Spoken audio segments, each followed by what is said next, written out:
youtube.com/Geek Aloud. It's a happy new year to all the viewers out there. And of course, a happy new year to Unky Dunky returning for 2023. Sir, how are you this evening? Mate, I'm very well. Happy New Year, boys, to both of you. I hope the festivities have treated you well over this festive season. Oh, indeed they have.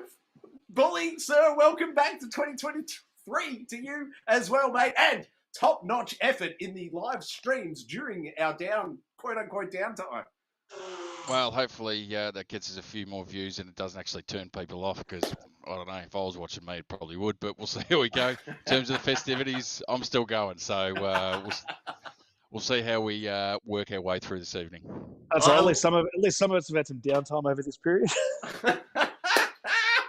Hey, Unky, you could start writing for video games. Oh, now the way the show goes is as follows.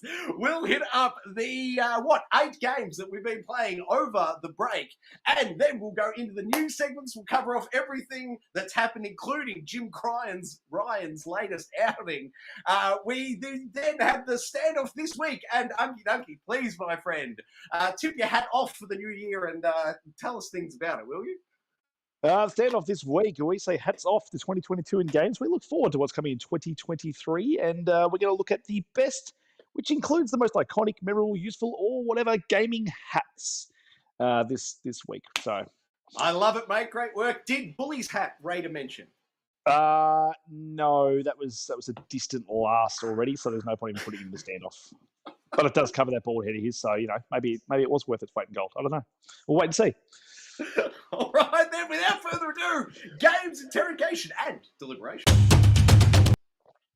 Game 1 this evening is Crisis Core Final Fantasy VII Reunion, and the footage you're watching is that side of me, and it is Bully's Let's Play that'll be going live on the stream tomorrow. However, the lead investigator for this game this evening is Unky Dunky, and my first question before I even hand it over, sir, please explain how this game in any way relates to the Final Fantasy VII remake we were playing last year.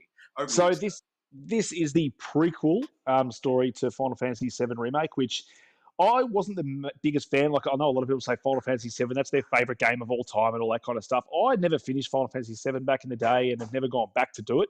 But I quickly found Final Fantasy VII Remake being, if it wasn't for Last of Us Part 2, probably my favourite game of that year. Absolutely love what they did with the story, the graphics. I know it's just a small part of Final Fantasy VII. Obviously, we're getting the sequel most likely this year, hopefully this year.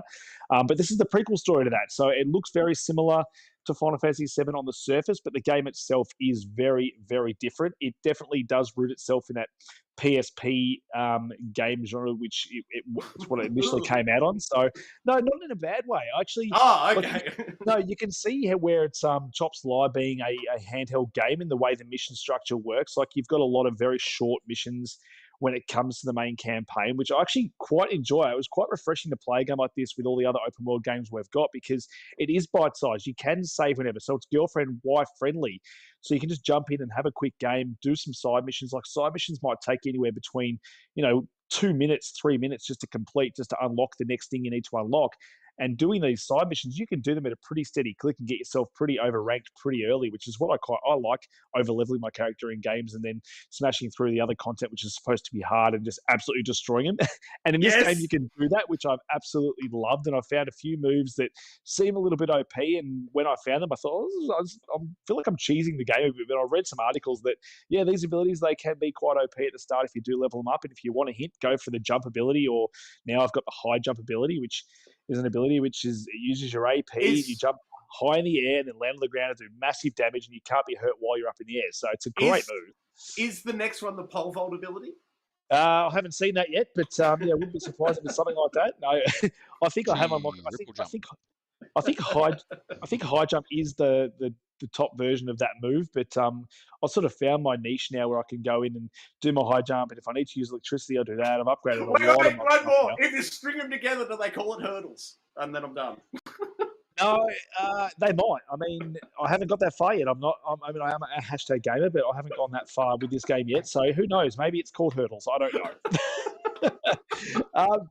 But with the actual game, I did not expect to enjoy this game as much as I am. Like, I sort of asked my sister to get me this for Christmas, being the only game that I could think of that I hadn't already purchased.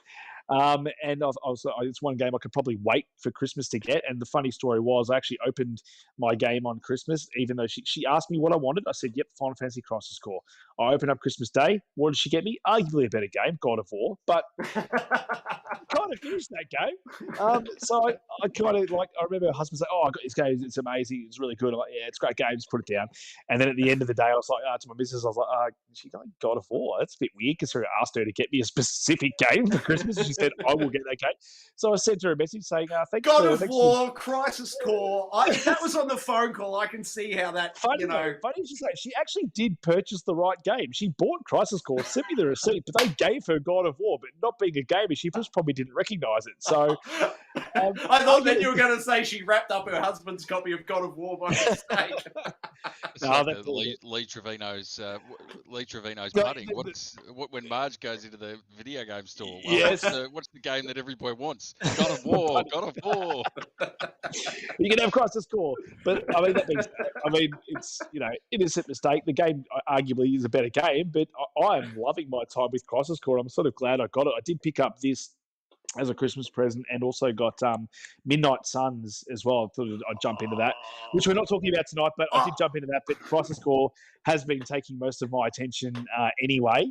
But I just love this game. I think the story is really well told for a game that is bite-sized and very much a handheld game. But I think the way it looks makes it feel next gen. It does sort of feel like it's connected to Final Fantasy VII Remake with the way it looks, with the way the combat works. I enjoy the fast-paced combat of this game. And the story it's telling and side content that it's got is, admittedly, they do repeat a lot of the level structure and levels, the way they look throughout the mini games, but I don't really care about it. Like, it's kind of just fun just to jump into these bite-sized missions and unlock new abilities and new amulets for your character and get new abilities that allow you to attach more items to your character, or doing the whole materia fusion stuff where you sort of experiment with different materia to sort of create different moves that otherwise wouldn't be created and able to be used. So I'm really enjoying just the mechanics of this game. And yeah, as I said, even though it's sort of got that bite-sized feel about it, I think that's the basis of its appeal for me at the moment with all these big games and big RPGs. It's nice to have something like this. You can just jump in, have fun, jump out, and save essentially whenever you want. And any save point, you can just jump into any of those side content missions whenever you want as well. I just think it's really accessible the way they've created this game. It looks really nice. It's just a fun game. And I'm kind of finding myself these days, I'm like, do I love Final Fantasy? I was never a massive Final Fantasy fan, but with Final Fantasy 15, 100% of that, got all my characters up to level 100. Love Final Fantasy Remake. Like Final Fantasy 8 back in the day, I absolutely enjoyed and played it to everything as well. Like, unlocked the final move you could do with your sword and everything like that. And I cannot wait for Final Fantasy 16 from all the stuff I've seen that's coming out in June as well. I cannot wait for that game. And call me crazy, but I think I'm a massive Final Fantasy fan. I think you are, mate. Just remind me, last year's release that I'm blanking on, the other, not the Final Fantasy VII. Strangers to Paradise. I play and I love that game as well. So that's apparently the shit game of Final Fantasy, but I absolutely love that. And they did upgrades to that as well that actually sort of made it more in line with what Final Fantasy sort of 7 looked like. It came out looking terrible, but they've patched it since, and it definitely looks much better than it used to. And that game is really enjoyable again for its combat, its story, like, as wacky as it is so funny just to play because they're all about killing chaos, and they don't even know what chaos is. Is it a person? Is it a thing?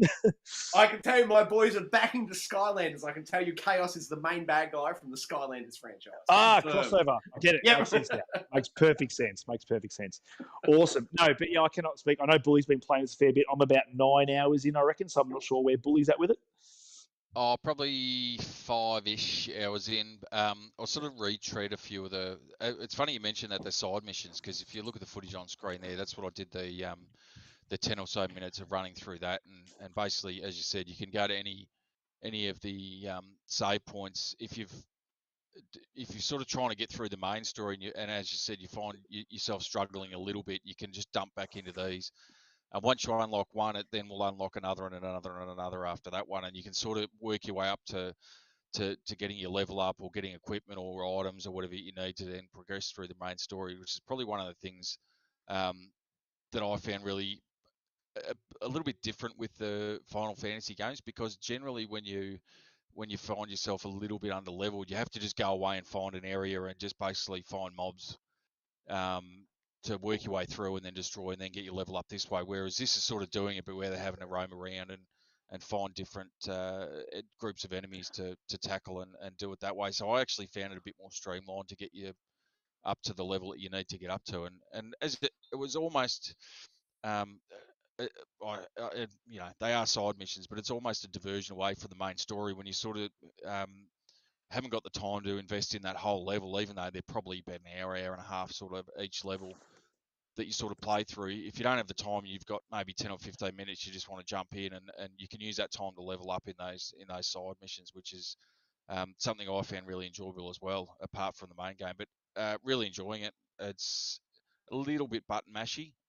You got your one main button for your sword attack, but then you've got on top of that, it gives you a little bit of variety with you push your L1 and then you've got your elemental or your magic attacks, and then you can also use your AP for some of the other moves that Unky spoke about before. So there is a little bit to it other than just whacking the square button while you're trying to hit the enemies, but it does become a little bit sort of, once you've worked out the 2 or 3 that you sort of run with, then you sort of go back to, I don't know what you thought, Unky. I sort of found that you'd work out those 2 or 3 that work really well for you, and then you just sort of end up almost spamming them.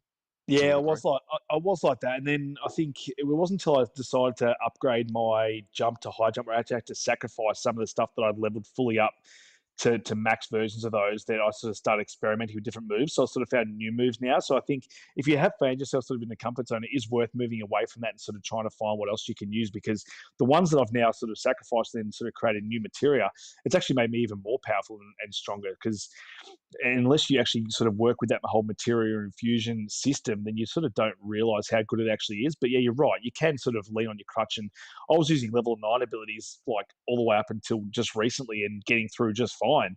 And now I'm even more powerful that I've done this fusion stuff and created even more powerful characters. So, but yeah, no, you're right. You can sort of button mash. It does have a dodge roll as well. So for all those Souls fans out there, you can sort of use your dodge roll and block and all that, and it does score you at the end of your thing as well. You get bonus points if you sort of manage to get through battles without actually, having any damage land on you, or finishing with magic abilities, finishing with a summon. And on summons, you might have seen in the gameplay, there's like a little slot machine kind of thing going on in the corner, and it's sort of constantly rolling throughout the fight. So it's a bit of an element of luck through each fight, that you might sort of land a summon that you've unlocked. So you might have to fight the summon to unlock it as an ability, and it'll sort of become one of the things that you can roll during a fight. And if it happens, you got to click your thumbsticks and you'll summon a character. Or during the slot machine, it might sort of land a certain amount of numbers, which might give you sort of unlimited magic or AP. So while that's active, that you're not actually draining your magic or AP while you're using your abilities. So there's a lot of sort of risk reward stuff with all that kind of stuff. You've got to there's a lot of stuff going on screen at once. And if you don't even realize that you've unlocked one of these things, sometimes like triangle will give you a special ability move that might have been unlocked through that slot machine mechanic. But unless you press triangle, you sort of don't really realize it's there because there's so much going on. But once you sort of get a hang of that, you'll just sort of occasionally press triangle and you will have unlocked one of those moves without even knowing. And it's pretty fancy. They run a whole cutscene, which you can skip, which is thank God, because once you've seen it once, you don't need to watch it again. But they are quite fantastical in the way they sort of work, especially with the summons and stuff.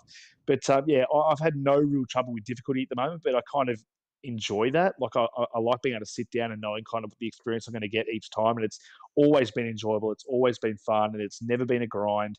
And yeah, as I said, the story is really good and really touching. There's a lot of good moments in this story so far, and it creates a lot of good personalities. And I already can sort of name every single character in this game.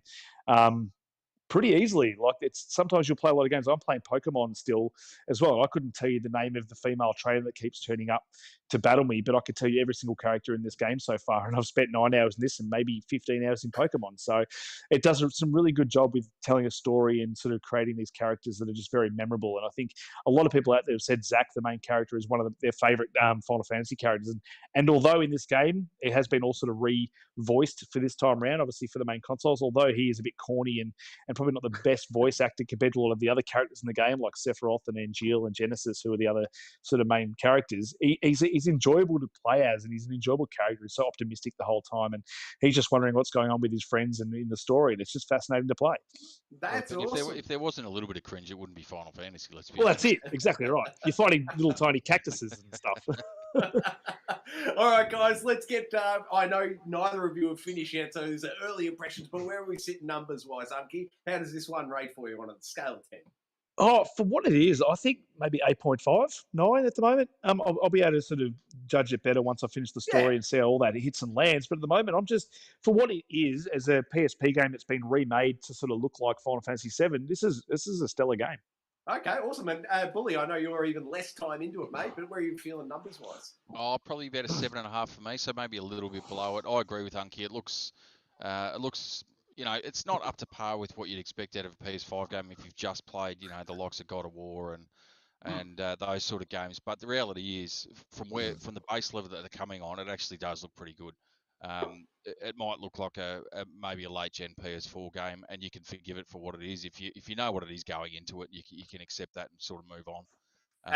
With the limitations that it's got both graphically and sort of building the world, in that they've got those smaller sort of areas that they work in.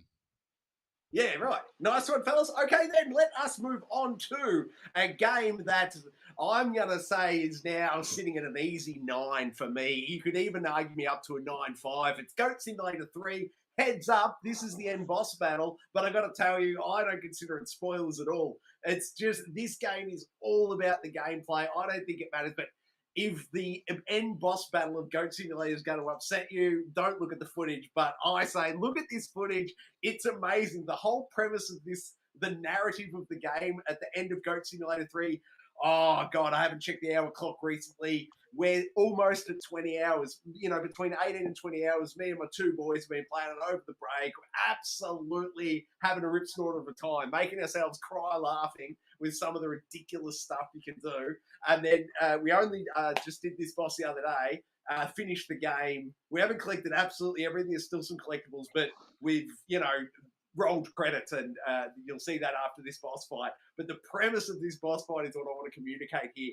The whole game designers, the farmer there represents the game designers. He breaks the fourth wall. He apologizes. Look, we didn't think you guys were going to get here before we patched in the end boss fight. So, I'm just going to invent some geometries and we're just going to make this up on the fly. And so you're looking here at the start of the boss fight and you can see, like, it's in the middle of nowhere. There's floating objects. It's just silly. They're doing gotalities. And then it progresses through multiple stages of this boss fight. This is the hide and seek one. And then after this, you jump in a car and you're running around and, you've got this car sequence. And you're driving back through the city, but the city's disintegrating. There's it's just a non-finished game. It's absolutely hilarious. It doesn't take itself seriously at all. But the sort of highlighting point is, even, let's call it 18 hours. I haven't checked the time clock. Call it 18 hours. We've finished the game here. They're still introducing new hilarious moments of gameplay that are fresh. 18 hours into this title, and it's a goddamn budget title. Not only that, if you get it on PlayStation now, I'm not sure about Xbox, it could be on sale as well, but it's on sale on PlayStation as well. If you are a gameplay first game player, get on this game. Look at this, the next level. He goes and he's, okay, I'm going to make the next part of the boss fight is a 2D bloody Mario from the Game Boy days. It's just absolute craziness. It's insanity at every turn. And I can't recommend this game enough. If you've got young kids and want to spend some time having an absolute hilarious, crying, laughing experience with, I've got two young boys. I should probably preface it with that. They're, 7 and 9. So if you've got a 7 and 9-year-old sense of humor as I do, you can have an absolute great time with young kids. And I just, hats off to the developers. They have thrown everything they could think of into not only this end boss fight, but throughout the entire game. It's just full of pure hilarity and just doesn't take itself seriously. Nobody's whinging in it. It's an absolute break from the modern tropes. I can't recommend this game enough. As I said, we've rolled credits, but we haven't 100% of it. I think there's every chance my boys will end up platinuming this game on my behalf. But I absolutely love it. Sorry, I'll just throw it over to you, blokes. Any thoughts, any questions? I know we've discussed it previously. Mate, I have to second that. I think you said when you first were talking about this game that this is like what Saints Row wanted to be in terms of its silliness and gameplay, because this game is way more polished than it has any right to be. I jumped into this game on the Xbox, and I'll be damned if this is not one of the better looking games to come out this year. Like graphically, this game looks really good. Like you walk around all the cities, the way you can interact with everything with no slowdown, the full physics going on. You can walk into stores like what essentially are IKEA and play with all the furniture and all that kind of stuff and find all the hidden collectibles. Like it actually makes collectible fun in this game because the stuff you're collecting gives you different things for your goat, like rocket boots or laser eyes like Cyclops. Can I ask you, have you come across the granny who's shooting balls of yarn at you? I have not seen that yet, but that doesn't surprise me because some of the stuff. Let me explain it briefly, and I'll hand it straight back. But it's an old lady. She's on her rocking chair in her backyard. You come across her. She's got a RPG essentially, but she's shooting balls of cotton, and it's hard to get to her. Like you just want to headbutt, and as soon as you headbutt her, you unlock her as a playable object that you can put on your back, and then she'll shoot on your behalf. You can hit R1, and she'll be shooting balls of yarn at people as you run down the street and stuff. It's absolute insanity. I love it. Sorry, mate. Back to you. Oh, that's what I like. I did a side mission where you had to collect scarecrows and like essentially bring them to a sacrificial area. And once you'd done that, you actually unlocked the scarecrow skin, so you can literally walk around as a scarecrow if you like. So all of a sudden, it's like almost like a third-person, action adventure game. You're not even playing as a goat. Yeah, you still got the same mechanics, but you look at like the scarecrow, and you can unlock cool outfits and stuff for this character. You can unlock cool abilities. Well, I found a lightsaber ability as well. Yeah, that one's awesome. But just when you finish this boss fight, you unlock the ability to turn yourself into the farmer that is this fighter. So as soon as you roll credits, you get the farmer. You can run around as a human. It's amazing. Sorry, mate, back to you. So it's almost like I can see why they skipped the 2 in the title because they've gone straight to 3, and it is such a massive jump from 1 to now that I can see why you just didn't go with 2. It's like, let's just go with 3, and it just goes with the wacky nature of this game. And as you said, I can't recommend this game enough, especially if you've got young kids, to just muck around in a game and just have pure, unadulterated fun. This game is it in a nutshell. Yep, absolutely. The final thing I'll say until I'll ask Bully, but the final thing I'll say, Unky, is now I can't remember how I unlocked him, but make a way. It's not hard, but unlock the pig. You can unlock, instead of being a goat. I've got the pig. Yeah, I've got the pig. Have you hit R1 or RB for you as the pig? No, because I think my son has ever played as the pig. You go as the pig, you hit RB. RB, thank you. And you cover yourself in pig shit and you slide down the street, and anything you hit gets covered in pig shit, and people respond to it like, it is just that is this game. That is this game. It's just they just get humor, and like this every side mission has like a reason for doing it. It's always funny. Like I haven't seen a game that has such side quests that actually make you want to do them because they are all so different. It's not cookie cutter stuff. Like some of the stuff you're doing might be very similar, but the way they sort of put you in scenarios and put you in different things to do, like I had to do like an American Idol or Australian Idol type thing where you just have to do random stuff for judges and try and get them to all vote for you. Like, I couldn't get the last judge to vote me correct until I finally farted or something. I can't remember what I did, but I finally got. I'm like, this is ridiculous, but in all the right ways. That is ridiculous. And there's just as an aside to how great this game is developed. The way me and my boys solved that, we were in 2-player mode. I was on stage just doing the couple of moves, but I had my son run over and hit the green button for all 3 judges. He just headbutted the judges out of the way, gave me all 3 green buttons, and it unlocked. It was perfect. Nice. Perfect. Yeah, and sorry, this is pretty much the end of the boss fight, but you can see here it's all, you destroy the gaming servers, and then you're playing the game, and you can see up there data corruption, and you've just got to speed through the streets. But the car handling is perfect. Like, you're in a goat simulator, you're driving a car through a city that's breaking down, and it plays beautifully. This game that's awesome. I think the car handling in this game actually is better than Saints Row. So you're a goat. You're a goat driving a car.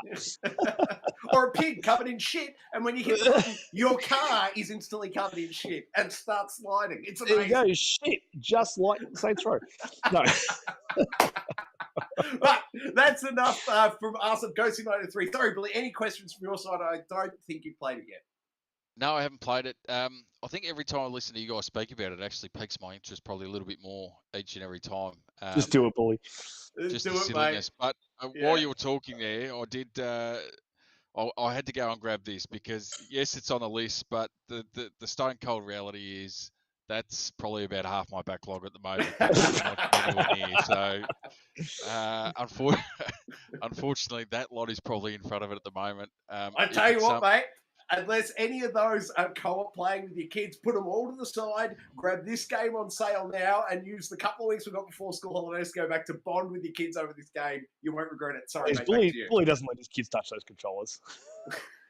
Oh, the young fella plays more Fortnite, plays it more than I do. He's on Fortnite just about every day at the moment, and he's probably if it was me and him 1v1 in COD, he'd probably whip me backside on it as well. Oh wow, not bad coming from a bloke that's got 70 kills in a game. Wow. Whoa! We have the footage. We have the footage. There'll be an edit coming. Ooh. Bang. So that was 61, then 70. So we just got to keep them rolling. 61's his warm up, Unky. Oh wow! I mean, I wish I had 3 weeks off to play video games non-stop. I wish I had 3 weeks off to play video games non-stop too. Obviously, I've got 3 kids at home that want to do the same thing. How dare they? No, but I agree with everything you said. It looks fantastic. The humour looks amazing. It'll be on the list. I don't know when I'm going to get to it, but we'll see how we go. Perfect. Once again, 2 big thumbs up from me. But over now to Bully, your good self, sir, for some Last of Us Part 1. And once again, the accompanying footage is Bully's upcoming Let's Play. But over to you, Bully. Yeah, cheers. I know I hated on this. Well, I don't think I hated on the game as such. I think it was more just the fact that the price. the price on it originally Crying was... Jim Ryan.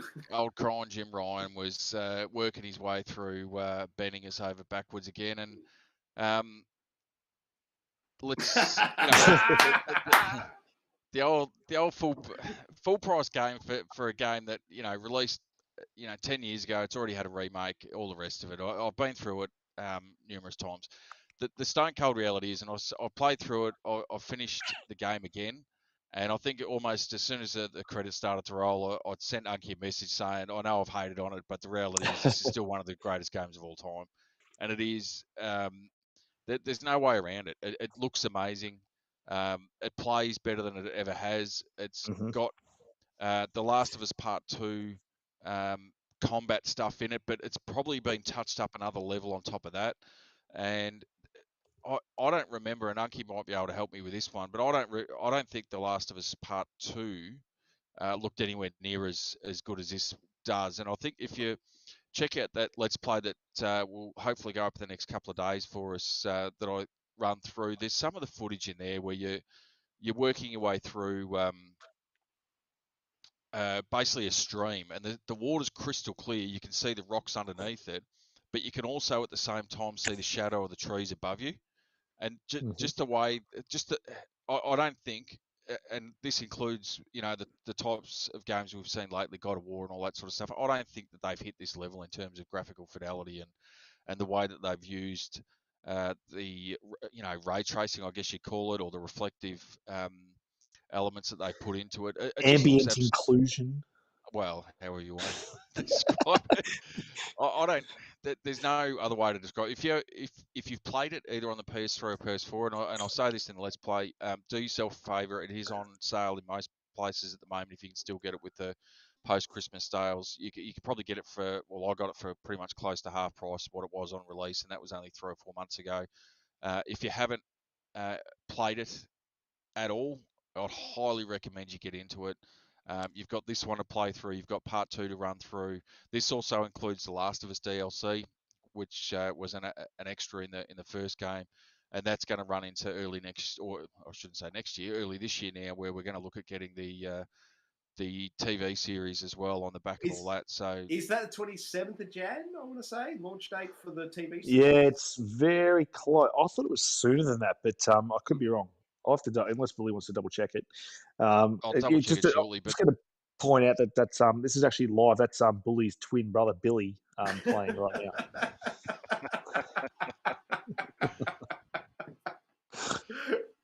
This game does. Hopefully, Billy's better than I am. 15th of January is the TV show. Oh, yeah, I thought it was sooner.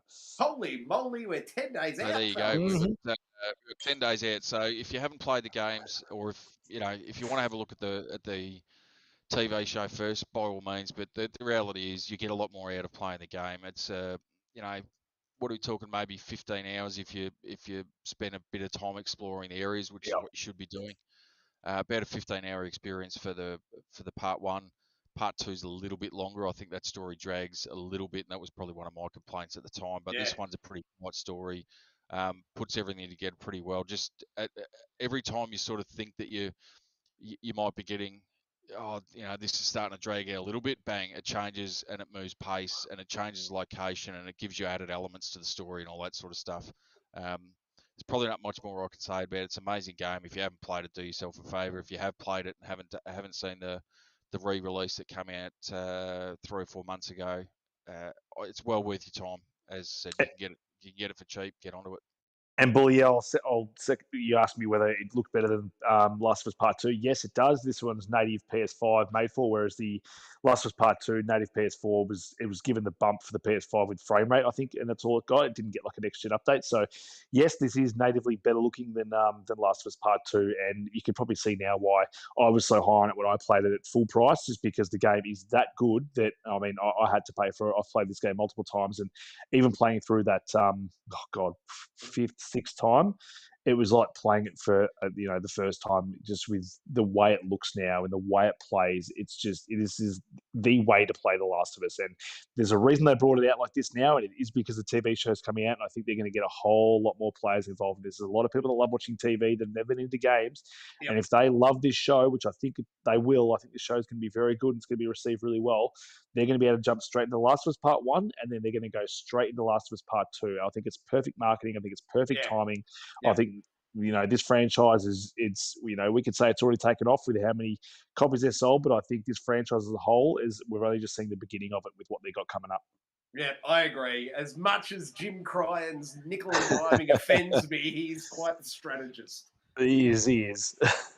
Well, it's funny you say that though about your fifth or sixth playthrough, because I think I said this to you, Unky, during the week that this was I think the first game that I got when I got a PS4, and I was a bit late to the PlayStation party. I didn't get a PS3, jumped into the PS4, and this is one of the first games I got. So it was sort of a bit of me getting used to the system and then having a number of games to play at the same time. It was a bit stop and start and a bit choppy playing it through the first time, sort of 7 or 8 years ago when I did that. But I got almost as much or more out of it playing it this time, just sitting there playing the story straight through, even though I've been through it a couple of times. So again, can't speak highly enough. Yeah, what a game. It's still sitting on my shelf. I did the Let's Install, yet to go hands-on, but now the Goat Simulator's off my plate. Once the boys are back at school, you've sold me on a Bully. I reckon I'll be dusting off my overpriced copy. Get those tissues ready for the opening, Troy. I know. Well, I've still got to finish God of War first, so might have to go down to Woolies and buy another box. Any final thoughts from you before we move on? One of the best games ever made. Just play it again if you need to. Fair enough. Speaking, I was just going to say, just before we jump on, if you're still sitting on the fence, check out the Let's Play that's coming up in the next day or two that you'll see on the screen there. So that might convince you if you. Yeah, Billy's Let's Play. Billy going hammer and tongs. I love it. Speaking of going hammer and tongs, check this out, fellas. This is my Vampire Survivors updated skill set. And just take note here. Look, I'm almost level 40. I've just done level 40. Take close attention to what happens here. I go from level 40 to about level 60 in 3 seconds, I reckon. It's bada bing, bada bing, bada bing. I've unlocked it. I have put in way too many hours to last year's, according to us, Game of the Year for independent Game of the Year. I should be clear there. 2022's Gaming Enforcement Agency Indie Game of the Year, and I'm still playing it this year, and it is taking up more time than I should allow it.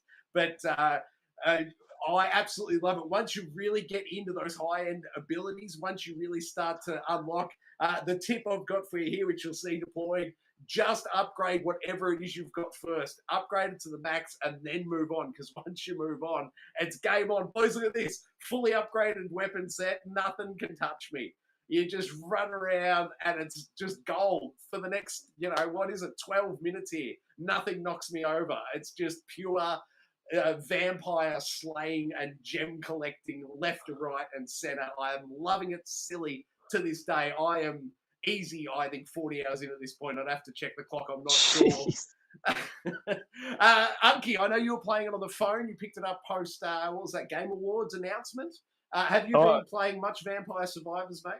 I did just a bit before Christmas. I actually got the little fella into it, so I'm a bit of a noob still when it comes to this game. I'm still in that first area. I haven't sort of gone beyond that area yet, but I've sort of been watching my little fella play. I wanted something easy for him to play, and I thought maybe I'll just chuck him on. And I think he's used to playing other stuff and seeing other games that look better than this, but he got addicted pretty quickly to this game. He was like, "Can we play that Vampire game?" I'm like, "Yeah," and he's running around and seeing how long he can last. And just had that same appeal for even someone that's 7 years old. So, just this game, it's for all ages. It's fun. It's addictive. I clearly have got nowhere near this kind of level when it comes to this game, and maybe I should put some more time in. But I mean, I was busy finishing God of War and stuff over that period. So maybe I need to spend some more time with this. We'll see how we go. That's a phenomenal point, man. I am yet to put any more time into God of War, and I've dropped 35 hours into this. I could have finished God of War, ladies and gentlemen. Instead, I've spent my time on this fantastic game. Bully, any points from you, mate, on Vampire Survivors? Oh, check out the bonus chest with the 5 payoffs. Woo! Before Bully speaks, I've got a feeling he's going to rip into me for not being a hashtag real gamer. So I'm going to get on the front foot before he has a chance to say it. I'll put Bully. I'll put the comment away for the moment. But it's an amazing game. I was when you said the young fellow was going to play it, I thought it is actually pretty brutal when you're first starting off, and you until you get you get enough coins and can start leveling up your character for the next run, and then the next run after that, which is what most roguelike games sort of run like. Once you sort of put that 10 or 15 hours into it, and you can get up to another couple of levels, you've got that base sort of level of a starting point that you can, during your 30-minute run, you can start getting your equipment up to that sort of level. That's where you start to really make headway into the game and start doing some of those harder levels and unlocking more characters and all that sort of stuff. So that as I said, the first 4 or 5 hours is in my opinion, is pretty brutal and can put probably most people off. You just got to push through that, work your way through it. It's a fantastic game, and I 100% agree with you. It's simply stupid, but incredibly addictive. Like, you don't shoot. There's a theme in my games. You're literally just moving a character around. There's no other interaction in the game whatsoever. You don't. But look at him die! Look at him die! I've figured it out.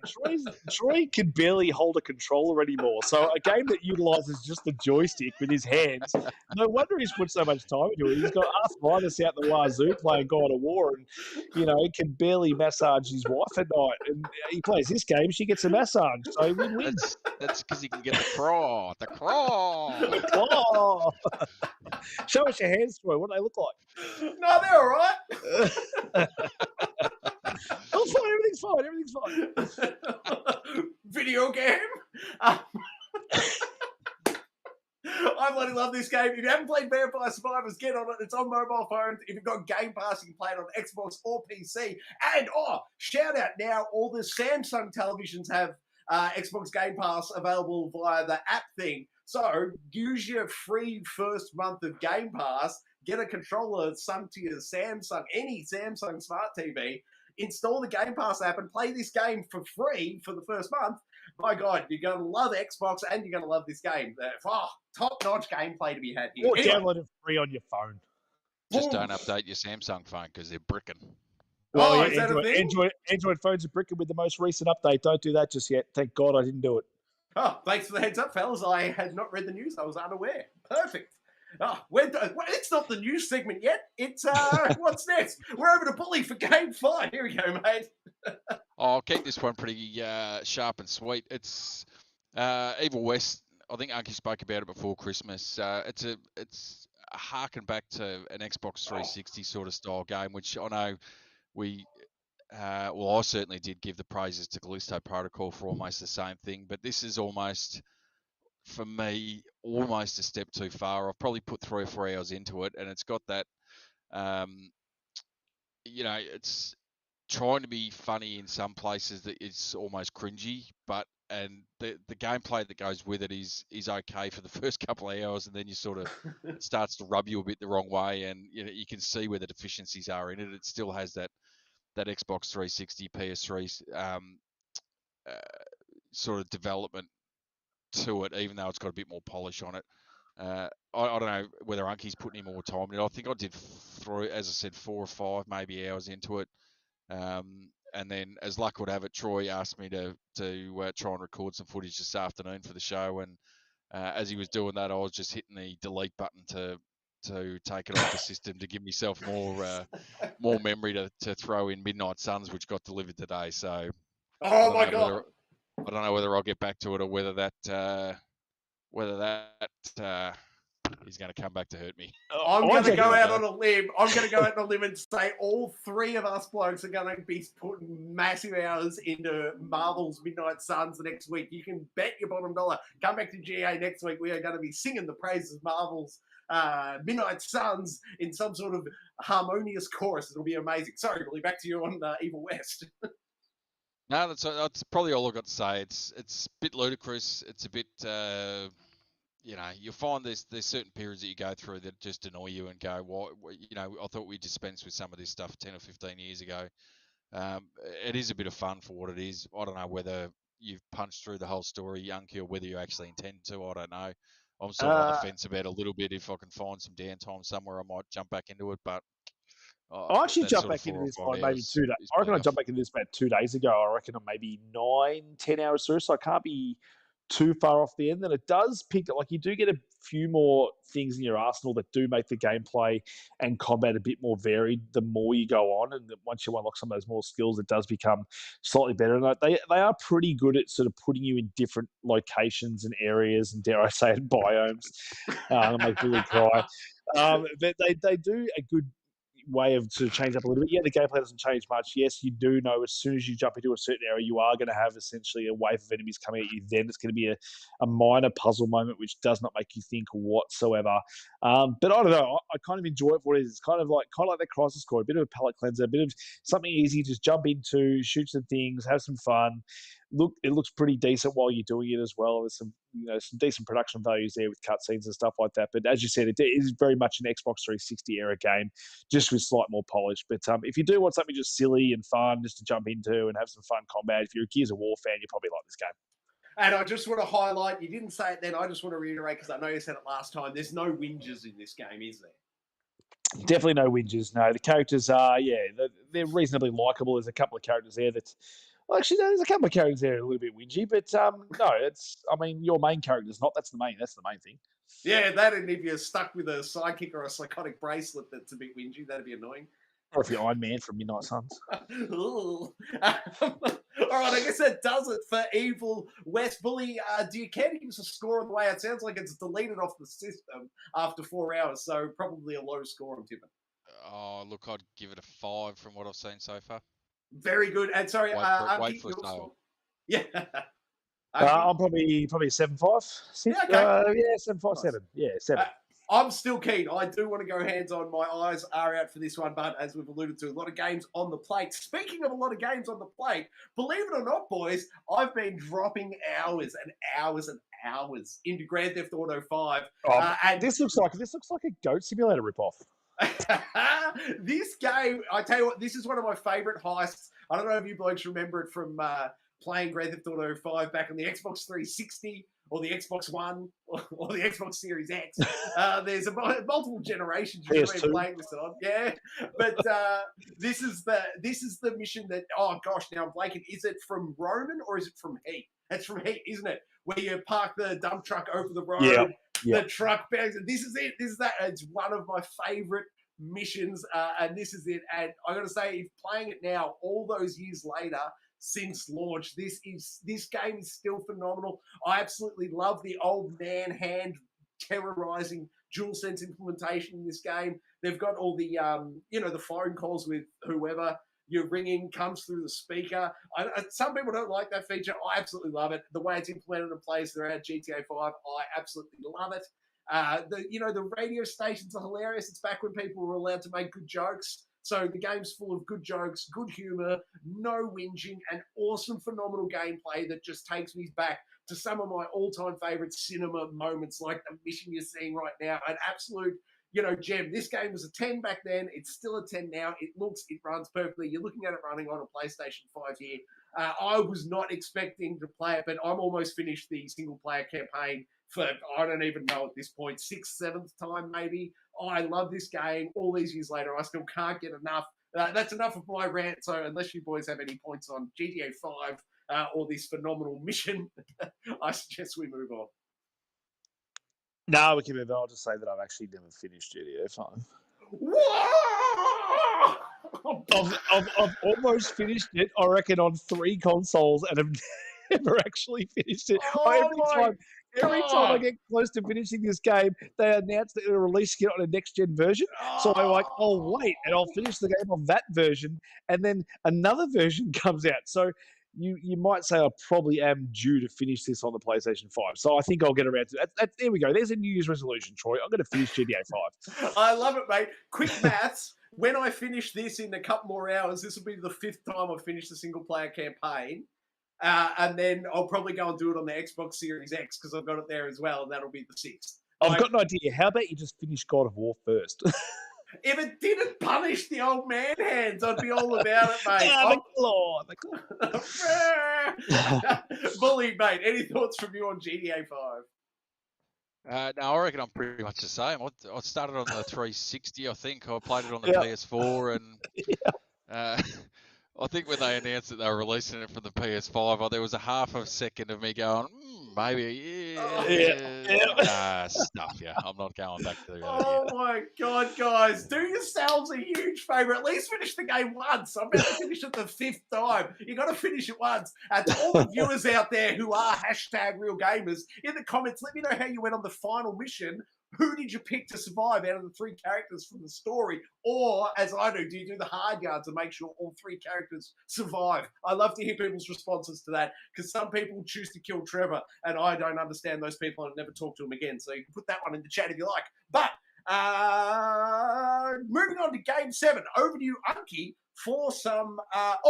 before I hit the button, this is over to Unky for Mario Party Superstars. But I'm going to say it now because every time we've covered a Nintendo game on this G.E.A., Nintendo come in and then slap all sorts of copyright claims all over our show and it disappears. And then I cut out the segment. So we are in real time, if you're watching us live, going to Mario Party Superstars. However, if you're watching it after the fact, we may be about to jump to Game 8, which is Fortnite. But for now, over to you, Unky, for Mario Party Superstars. Now, before anything else, now you said #gamer. I learned a piece of trivia this week that a hashtag is also known as an omnithorpe. Just a bit of trivia, everyone. There you go, omnithorpe. Is that? Does he have size? The omnithorpe size 17 feet?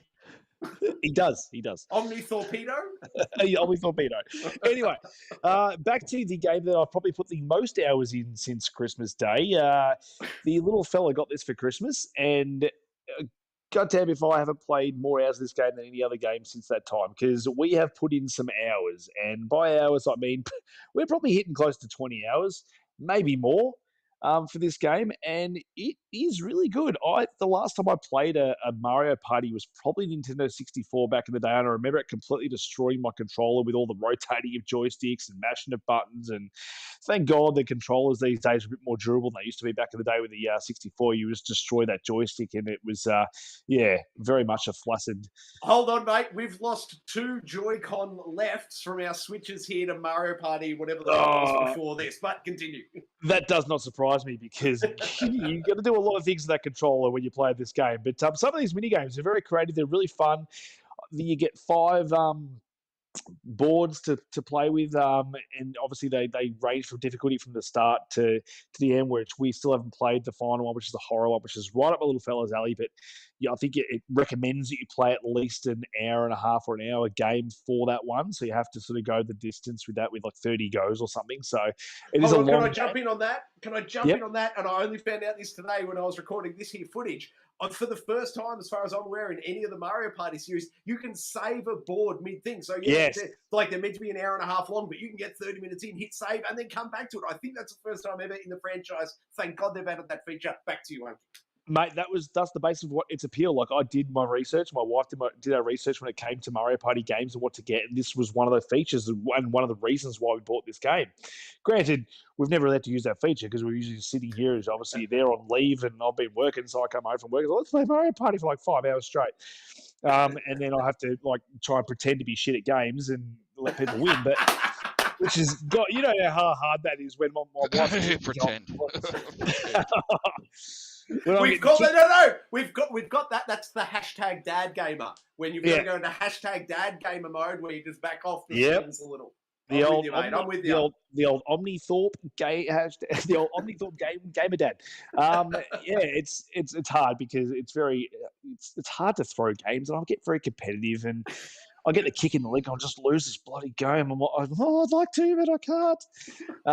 So because there's games there where I could easily. I'm like, I'm going to get a golden pipe. I'm going to go to the star. I'm going to get the star. I've still got enough money to get another star, but no, I'm not allowed to do it. It drives me crazy. But no, I have won a few games of this, so it's okay. You got to teach the kids resilience these days. The only way to do that is to destroy them in Mario Party.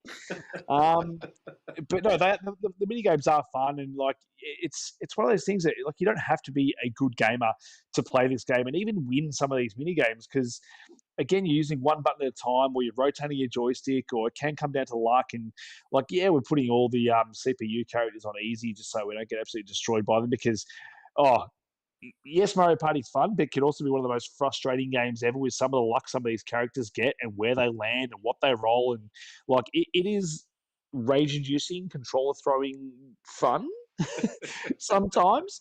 But like it's again, I joke, but it is a really fun game, and it's really enjoyable with the kids. And my wife, like, she's actually enjoying playing a video game, which is crazy. It's the first time I've seen her enjoy a video game since Professor Layton, I reckon. So, Professor Layton also very unlucky to not be on the list tonight for best hat, but he didn't make it, unfortunately. Sorry, Professor. But no, a great game. I think it came out 2021.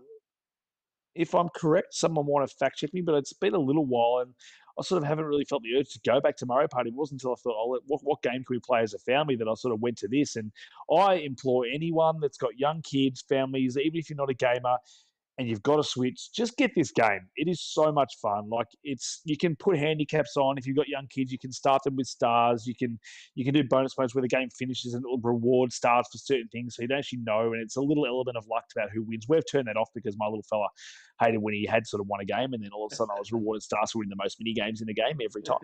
But yeah, there's different ways you can sort of do it. You can turn CPU to easy. You can make them as hard as you like. And even just today, I had a friend over and it was just him and him playing, and they got beaten by Donkey Kong and they didn't care. So resilience is already kicking in, whereas normally he would kick and scream and hate the fact that he lost. Like his very first game of Mario Party, he was so upset that he had lost. But ever since then, he's grown to know that like losing isn't the worst thing. It's about the journey and the fun you have getting there. So perfect. I think it's taught him a lesson already. And like this is just a video game. Like the fact that a game that's just about mini games and Mario and stuff. He always picks Waluigi, which why not? And the most hated character of video games. Yeah, he loves him.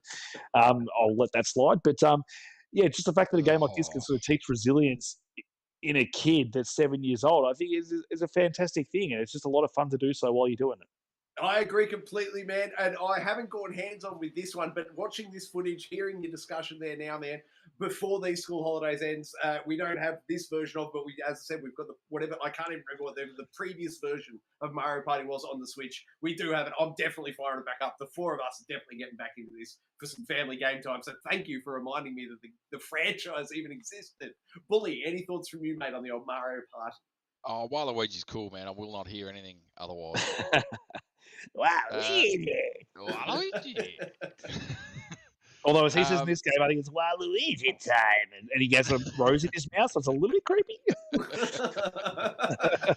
Does the button come undone as he says it? I think it does. No, I was second everything Anki said about this. It's great with the kids. It's great bit of nostalgia as well. If you've ever played any of I think they were up to 7 or 8 on the I think it's 8 and GameCube era. What I would caution though is that there is 2 Mario Party games on the Switch. There is this one, Mario Party Superstars, and there is Super Mario Party. The Super Mario Party one is trash, to be honest. That must be the one. If there's only 2 on the Switch, I don't have this one. The other one I've put.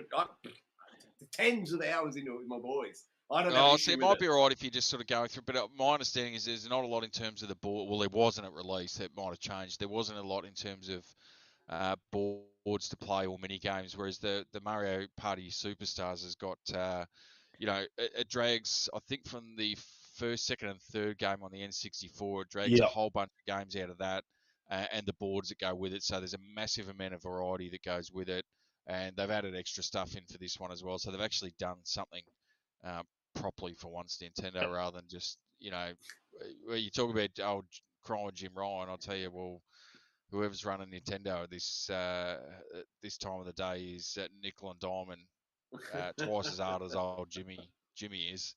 And but also, this one's actually not a badly put together example of a bit of harken back to some of the glory days of the old Nintendo franchises. And I'll comment on, you can actually select, like when you're playing these mini games and playing the boards, you can actually pick between like all games, family games that are like a bit more sort of user friendly, which we started with, and you can actually pick to just play the games from like the GameCube or the Wii or the Nintendo 64. Like if you want a specific style of game, you can just play those mini games. So it's really user friendly. It lets you pick whatever you want.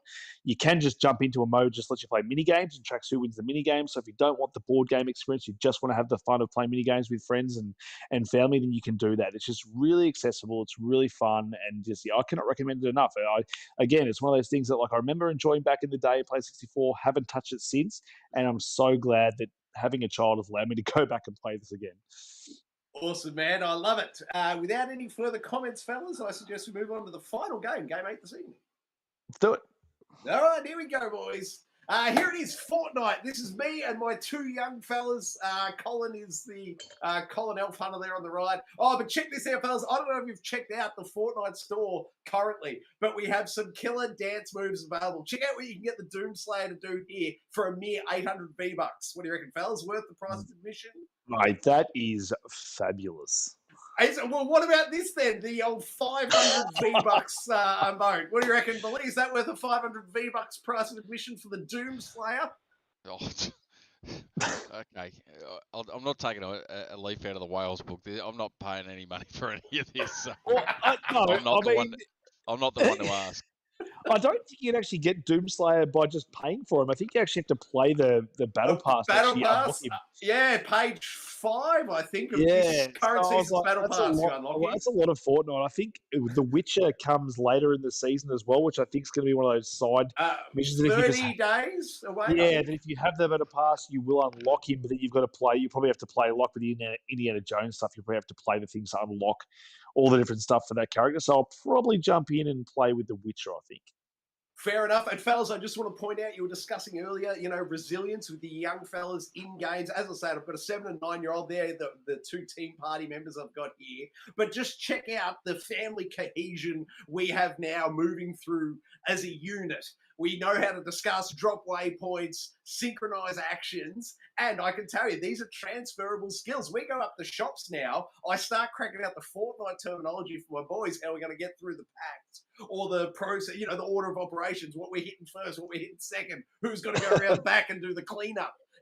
We've got it all under control. Our family, real life family skills are expounding beyond belief thanks to the use of some Fortnite trios no build mode. I'd love to see that down at the local supermarket. All right, you go into the fruit and veg aisle and take out 3 of the grannies, and then grab their apples. And you jump over into the frozen section. I want you to take out the young woman with her 2 kids, and then you can steal their Aussie poles. I'll meet you back out the front. We're going to make a quick getaway. Troy left out the part where he just looked over and saw Des just teabagging some 80-year-old on the ground. I tell you, fellas, it's a lot of fun to play in-game with the boys. And, yeah, what you're saying is hilarious, but there's so much truth to it. If you actually go through the experience, not that we're robbing old ladies, but you really do just start to, throw commands at them as like you're in a first-person shooter. And, oh, guys, trouble on the left. Of course, there's plenty of fruit to it when you take an axe to an old lady in the child. Well, the real trick has been, converting gameplay to real life, has been covering our car out the front and shit before we drive anywhere, just as pigs. That's an issue. That's an issue. Oh, and shout out as well to this skin. This is my brand new all-time favorite Fortnite skin. You can see me playing here. I've got the Terminator thumbs up on the back. Did you notice that when I killed old mate? Love it. The Terminator thumb on the back just gives you the thumbs up when you get the kills. It's a thing of beauty. I love the new skins in Fortnite. I won't be picking up those dances for the Doomslayer. I don't think they're quite for me, but I'm sure somebody out there is going to love themselves silly with it. Fortnite is at an all-time high. I think they're just kicking goals left, right, and centre. Free-to-play game, get into it. As I said, if you've got young kids and you want to work on a bit of your shop etiquette and how to get into and out of the supermarket promptly, this is the way to get it done. In this hashtag real gamer, hashtag dad gamers opinion, boys, any final points on the old Fortniteus Maximus? No, You should have taught him those skills 2 years ago in the middle of the pandemic when you couldn't get toilet paper. I'm sure they would have got you a couple of rolls. Indeed. All right, fellas. Now, this is the conclusion of the games interrogation and deliberation segment. Next up is the news segment. However, before we can get to the news segment, we need an active reload. Stick around, fellas. We'll be right back. If you're in the YouTube chat live, feel free to bang a couple of questions there. We'll certainly get back to you even during the active reload, which is happening as soon as I find the button. I'm going to guess this one. No?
everybody, welcome back. Sorry, there was one button I forgot to hit. Gosh, Unky, bully, say something intelligent for 2 seconds while I fix something. 1 + 1 = a window.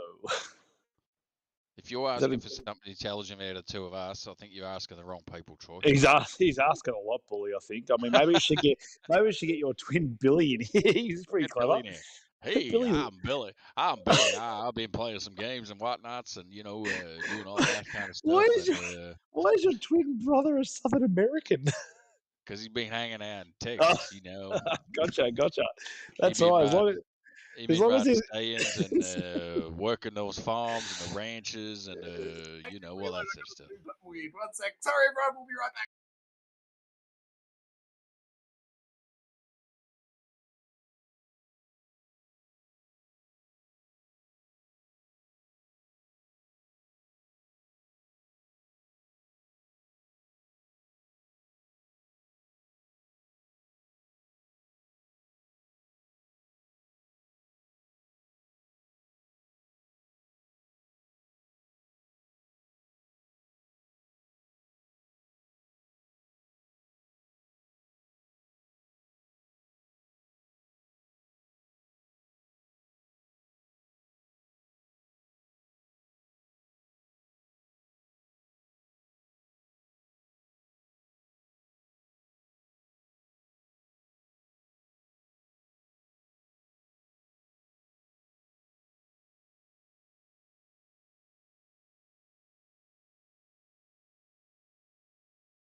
Let's try that again, shall we? Here we go with the news segment. It's the news. I'm pretty sure it rolled. Let's jump in, shall we? Naughty Dog, new concept art. Oh, believe me, I just can't quite get the right thing. Oh, no, wait, look at this. I could do one of these, hopefully. How'd that go?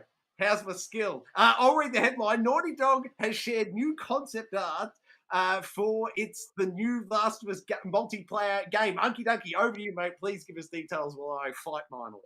Yeah, so we got a screenshot, I think, last year. I think it was not E3 that we got the look at the first screenshot of this game, and it sort of piqued everyone's interest in relation to this game. And maybe it's a Division-y style online multiplayer game, which is sort of right up my alley. I think they can tell some good stories with this game, the way it's going. And looking at this screenshot, it sort of give me a similar sort of vibe that could just be sort of an area where sort of going through and having some kind of like either single player or bringing people in to come and play with us.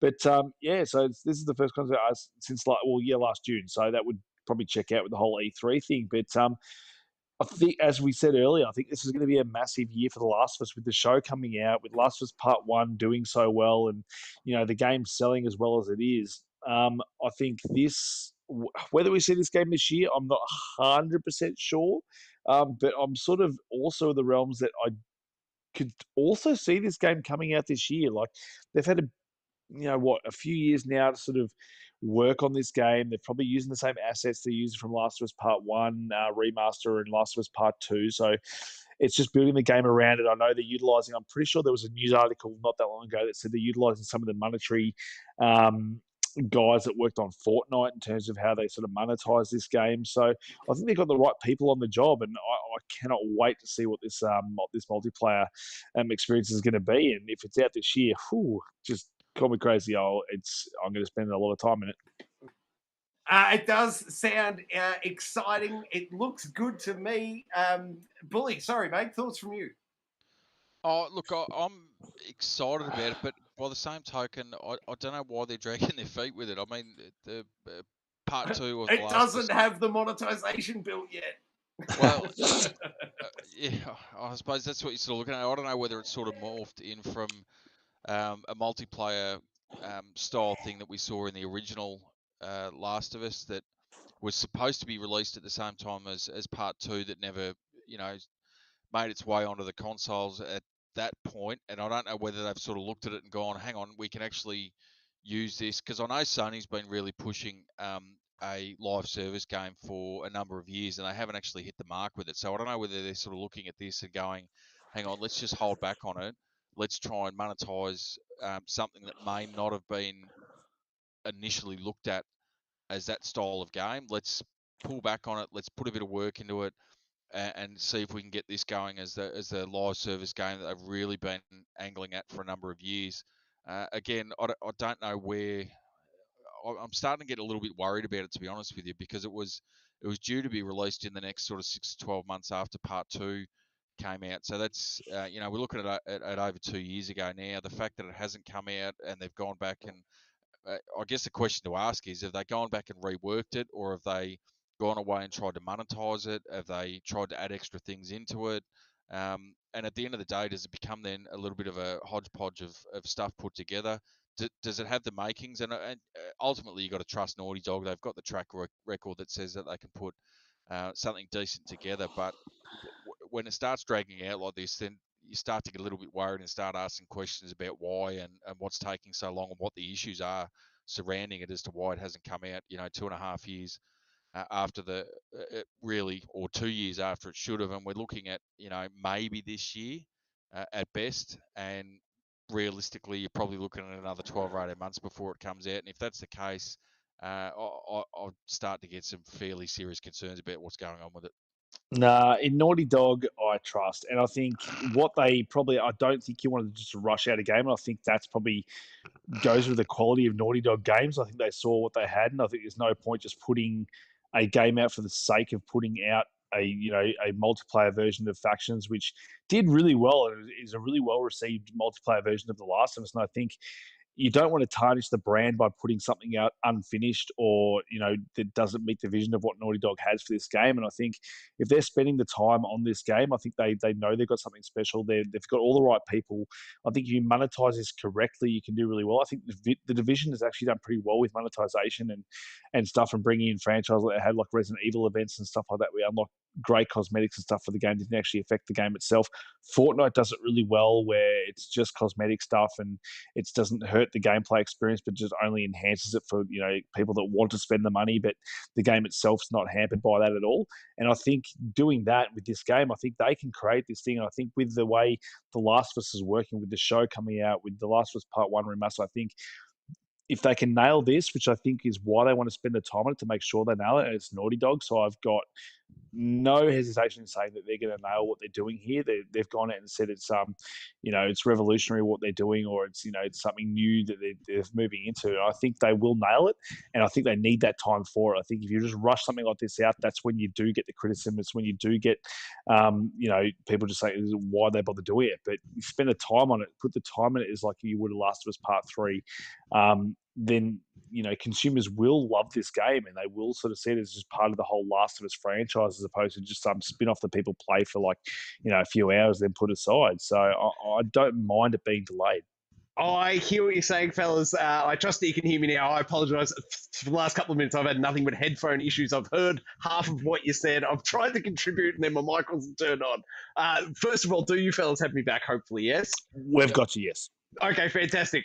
The 2 points I wanted to make, and I know you guys have kind of already covered it, but it was the announcement that they had got the Fortnite monetization bloke now working at Sony. Well, was it Naughty Dog specifically, or just at Sony? Jim Ryan had headhunted him I think it was at Naughty Dog for this project, I think. Yeah, exactly. So my concern, I understand what you're saying, Unky, like Naughty Dog have a fantastic track record in producing fantastic games, but that is only rivaled by Jim Cryan's awesome track record of squeezing nickels and dimes out of everyone who wants to play something. So my fear here is that Jim Cryan's laid down the tissue boxes on top of Naughty Dog and said, no, you're not releasing this until we've got the monetization strategy in. The game's brilliant and ready to ship, but it's going on hold until we get old mate in here to come up with our monetization strategy that's going to make us the big bucks that Fortnite see.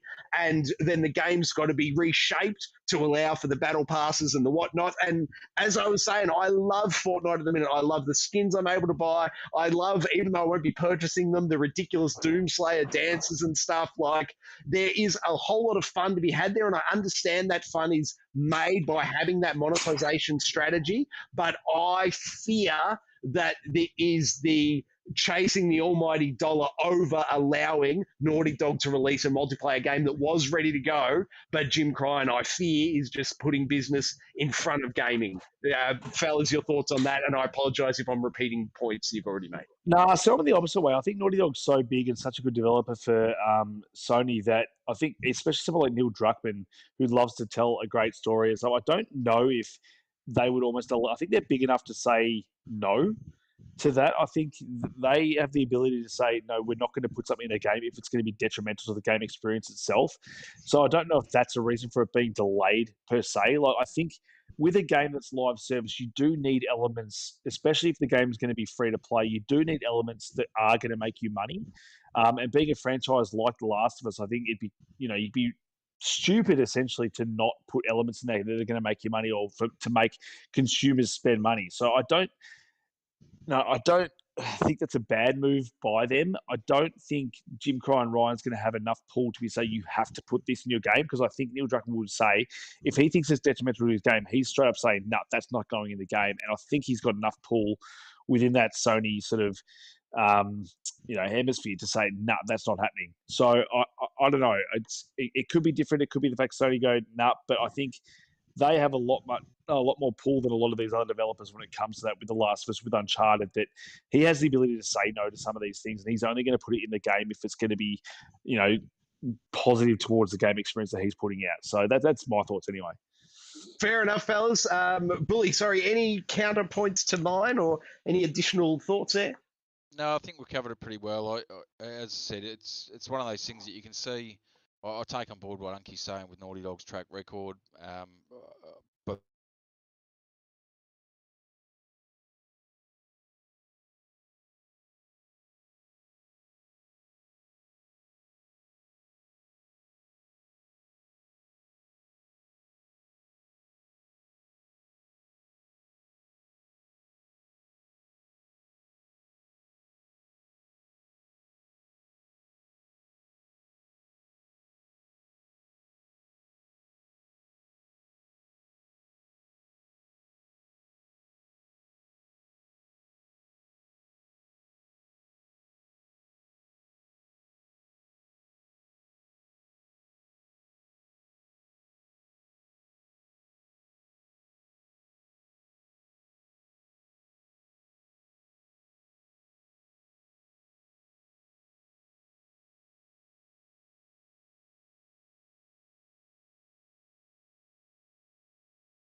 Allow. Here we go. We should be back. Hopefully, maybe. Should be back. My apologies, everyone at home. Hopefully you come back. I apologise. I've got a few technical issues stacking up upon each other as we go along here. Sorry, fellas. Unky Dunky, mate. The next story, I don't even think it's going to update for us visually, but I'll feed you the headline. Analysis doesn't expect next-gen Nintendo console in 2023. Unky, more details, please. Oh, well, this goes completely against one of our predictions, which was the fact that we were going to get a new version of the Switch when Zelda launched, because the original Zelda still doesn't run that well. Well, it runs well enough, but it still has glitches on the old Switch. So when the new one was coming out, I thought, oh, for sure we are going to get a new console. But all signs point to no, unfortunately, and I can see it. I think the console's still selling in droves with what it's got and the way it's playing, and regardless of Pokemon running like absolute shit, it's still sold a shitload of copies. And for me, even the game seems to be running slightly better than it did at launch. So I mean, just keep going, Switch. Just keep giving us incremental updates. I'm sure they've got a next-gen console around the corner at some stage, but it's probably not this year, which is unfortunate because I would definitely pay more money to get some higher resolution Switch action. Oh, and we've just paid some higher extra money here for a system that's just come good, I think, fellas. Thanks very much for vamping, and I didn't hear any of that. I apologise. But, Bully, any thoughts on the current story? No, just to back up what Unky said, I would have thought at some stage this year we'd get some sort of update. I know Nintendo's an outlier at the moment with their console cycle, but the reality is, I mean, let's be brutally honest. As successful as the Switch has been, and it's still selling a powerhouse, but the reality is it's been underpowered. Well, to be fair, it's been underpowered since it launched. It launched.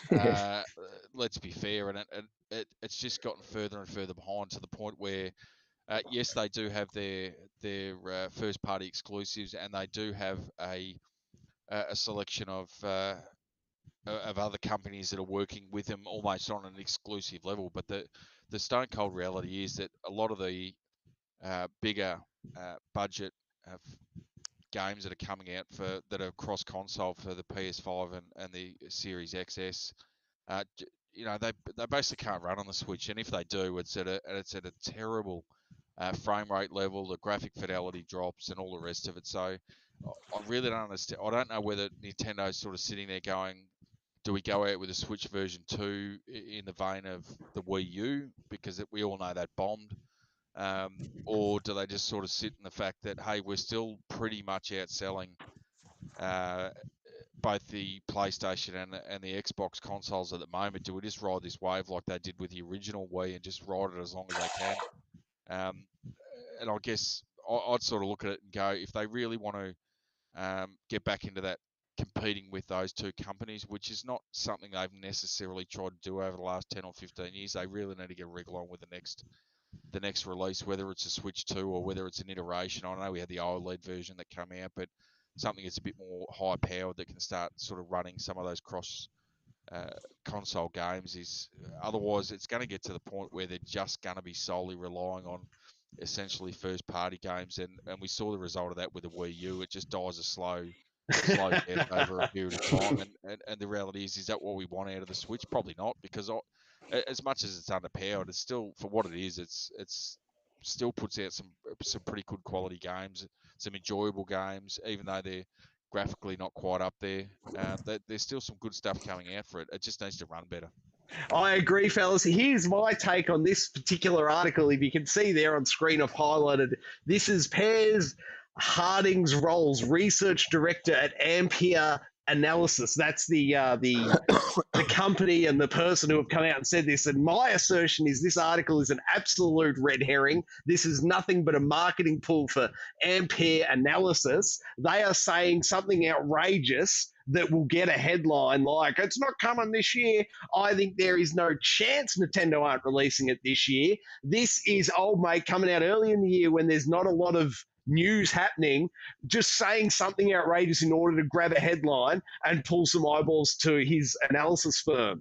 I think the person who gave the interview knew they were talking shit. I think the person who wrote it up knew they were writing up a shit story, and I think we are now giving more air to nothing more than some company trying to get headlines. So I propose we move on to the next story. My money, tinfoil hat on, you are definitely getting a news-powered Switch this year. Everything you said, Bully, I agree with. And Unky, we need one, and I swear to God it's coming. This article, I say, bum bum. Well, the only issue with that is that they've released the skin version of a Zelda Tears of the Kingdom Switch that's coming with the release of the game. So whether they then turn around and say that's the new and improved version, or whether that's the last iteration of the old Switch, I guess we'll just wait and see. Yes, indeed, we shall. I've got to do one of these real quick ones to get it to update. Okay, story 3 this evening. Bethesda reiterates Starfield will release in the first half of this year. Now, this coming from a game developer, I actually believe, not an unaffiliated third party trying to grab a headline. Unky Dunky, what do you got for us? Yeah, so, I mean, everyone can be pretty skeptical about this game still coming out when it's supposed to, being Bethesda, and the year we've had with games and the post cyberpunk video game world, where that didn't turn out very well for them. And yes, they did win an award, some Steam award recently for like the best ongoing game and support they've got, but that's not kind of the award you want to win, I suppose, because it means your game was trash at the start. Yeah, you kind of want to start strong, so I'm hoping Starfield got that. But I would love to see this game come out the first 6 months of this year, and by all accounts, it's still on track. But we'll see how many patches it takes once it releases before it's playable, shall we? I think they're still releasing patches for Skyrim a decade later, so I don't think there'll be any shoot stoppage of that one. I believe Bethesda wholeheartedly here. If they say it's coming out first half of this year, I'll back them. Yep, I reckon it's coming. That's what patches are for. Fix it once it's out. Indeed. The only question I have remaining is, for the love of God, please tell me the art department have finally got involved in the HUD and it's no longer just straight white. Have we seen any new gameplay footage that says that they've updated that horrible generic white looking HUD? There's nothing new, but I would say that was probably placeholder stuff. I hope that was placeholder. And that was something with the Fallout games as well. You could change the color of your Pip-Boy. The color and stuff. But it was. I'm calling it out as just being white, Bully. But that HUD, you go back and look at it there. It looked like someone who looked at an Apple store and went, minimalistic, that's the way to go. Guys, with the HUD, we're doing minimalistic. Give me none. I just want white and no frills. And that looks like what version 1 of the HUD was. I hope to Christ that they have not gone down that route, and committed to that for version 1.0 of the game. It's okay. They've got an accessibility option that allows you to make it off-white. But on the PlayStation, that'll be an extra $20. Thanks, Jim Cryan. Except it's not coming to PlayStation now, is it? Oh, not in the first 12 months, Bully, but you know as well as I do. 3 years, right? 3 years? Oh, I love it. I'm saying 12 months. Unky's saying 3 years. Bully, give us your prediction. How long until it appears on PlayStation 5? I'm saying they're going to play coy until this Activision deal goes through, and then it's never coming to PlayStation. Oh, I love it. I love the assertion. I think strike that pose and reverse it. I reckon Game Pass is going to end up on PlayStation, and this will be 12 months behind that. Anyway, enough of this story from my side. Sorry, unless you fellas had any final points on Bethesda's Starfield? No, nothing else. All right, then. Story 4 this evening. Do I have to hit a button, or is it going to follow? I'll hit the button. Boom. All right, here we go. One of my all-time favourite games, Hitman, has got news. Unky, tell us about it. So, iA Interactive has announced that it's simplifying its modern Hitman trilogy by rolling all 3 games into one under the title of Hitman, World of Assassination, as of January 26th, so just around the corner. What that means for current players is that anyone who already owns Hitman 3 will be upgraded to the World of Assassination and granted access to Hitman 1 and Hitman 2 base content. And for anyone purchasing the game new as of January 26th, it will all be radically simplified purchase process, essentially, because it can be pretty confusing, the old Hitman purchase stuff in the past with Hitman 1 and 2 and DLC and all that stuff. So it's good to see that it's all going to be one big package. Troy, I know this is one of your favorite games of all time. What does this do for you? I love the simplified process on the way in, but I want to shout out to even there, I think tip of the cap to them. This is a great addition and a great way to bring in new players, but I just want to shout them out as well for the initial release of Hitman 3, that they looked after us, the fans who've been with them since the 2016's Hitman 1, since 2018's Hitman 2, and then 2019's Hitman 3, 2020 was it? Hitman 3's release. When Hitman 3 came out, if you had purchased Hitman 2018, 2016, those levels were automatically imported and unlocked at no extra cost. So IO Interactive has looked after the people who have been with them from day one. If you purchased the original Hitman, if you then purchased Hitman 2, Hitman 1 came into it, and if you purchased Hitman 3, Hitman 1 and 2 came into it. And they looked after us the whole way along. To that point, though, it did become quite a bloated purchasing option if you came in at Hitman 3. So I think they looked after us long-term fans, so thumbs up. They haven't boned us with this change, but it is a brilliant change to bring new people on. And every one of the, I'm going to go out on a limb and say 36 levels available across the 3 Hitman titles, including the DLC. Just they're masterpieces of gameplay. Seriously, the Hitman, this Hitman trilogy, now the Hitman World of Assassination, it's got to be in my top 3 games of all time. I'm not even going to try and hash out the rest of that list, but I can't sing the praise of this game highly enough. This is a fantastic, if you've never played it before, wait for this change and then jump all over it. It's fantastic. Bully, any thoughts? No, I agree with you. It just simplifies it all together. As you said, it was a bit of, they've tried to do the right thing, but it was always a bit of a hodgepodge of, if you load up the next iteration of Hitman, what do you get out of the next, and how do you do it, and all the rest of it. But the reality is, you put the Hitman 3 disc in a couple of weeks' time, and you basically get access to everything, which is probably the way to do it. Those games have been out, or the re-release of the Hitman came out 5 or 6 years ago now. Yeah. Another one is of the developers that I think's done the right thing by the player base and have continued to try and do the right thing. And expand the world as much as they can and bring in old content and all the rest of it. So I can't speak highly enough for them and what they've done in revitalising the franchise as it is, because it's always been a pretty good franchise anyway, but what they've done here and bringing it all together and basically melding it into one pot is fantastic for the play base. It is, and Unky, just the final point I'll make is that wrap on your tinfoil hat for a moment and consider this. In X amount of months/years when IO Interactive release the James Bond version, what we're going to see is it'll be Hitmen. They're just going to change the A to an E. They're going to slide Agent 47 over and James Bond's going to be right next to him. And then in the one package, we're going to have the new James Bond game and all the Hitman games, a la last year's Call of Duty Modern Warfare 2. The way, you can go in the menu and get all the games from the franchise. I reckon this specific change to Hitman World of Assassinations will become Hitmen World of Assassinations.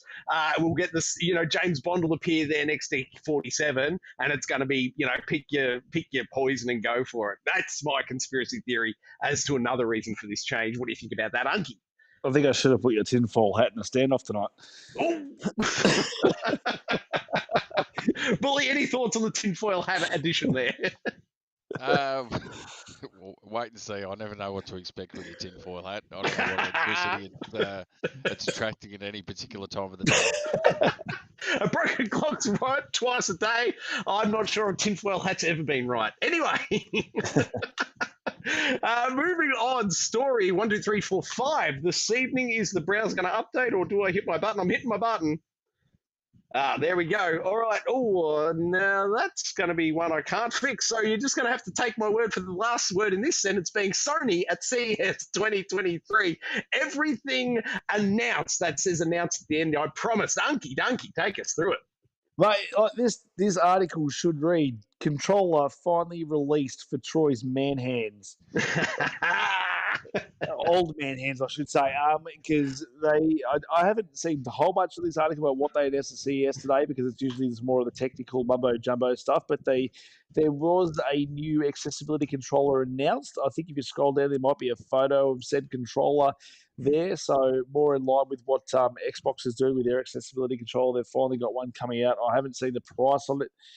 You might have read the article and seen if there's any projected prices for it. I do like the name, Project Leonardo, one of my favourite Ninja Turtles, so that's completely unrelated. But I assumed it was Leonardo da Vinci because of the artist. You know how you put your thumb up the middle of, I don't even know what they call that bit of wood, and then they've got all their little dollops of paint on there. I thought that was the inspiration looking at the image. Sorry, I got no idea though. Yep, back to you. It probably is, but I named my dog after Ninja Turtle, so that's where Leonardo comes from me. So I like it. I like it. You know what? If it helps your like claw hands play anything other than Vampire Survivors, I'm happy with that. You might actually finish God of War. Who knows? I might. And now, how about this for Jim Crying's long-term bloody nickel and diming strategy? Deliberately releasing the PlayStation 5 2 years ago with a controller that they knew were going to cripple old man hands across the globe. So in 3 years, they could release a $300 controller that will alleviate the problem he created when he released the last console. How about that one, Jim Crying?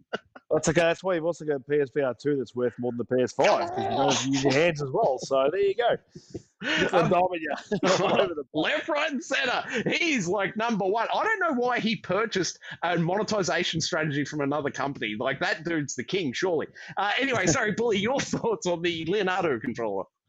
Oh, look, two things. One, anything that makes video gaming more accessible to anyone is always a fantastic thing, in my opinion. I don't think there's been a price revealed for it, but the whisper going around is it is going to be brutally expensive. So that sort of offsets my initial comment is if you're going to try and release something a la the Xbox that released their controller, which helped with people that had mobility issues or issues with using their fingers or whatever disability they had, released it at a fairly low, well, not low price point, but something that's accessible to the people that need it. Because the reality is, if you're releasing a $300 or $400 controller for someone on top of a console that's costing $500, $600, $700 depending on where you're purchasing it from, and you're aiming it at people with disabilities. Now, I know not everyone's in the same basket, but the stone cold reality is that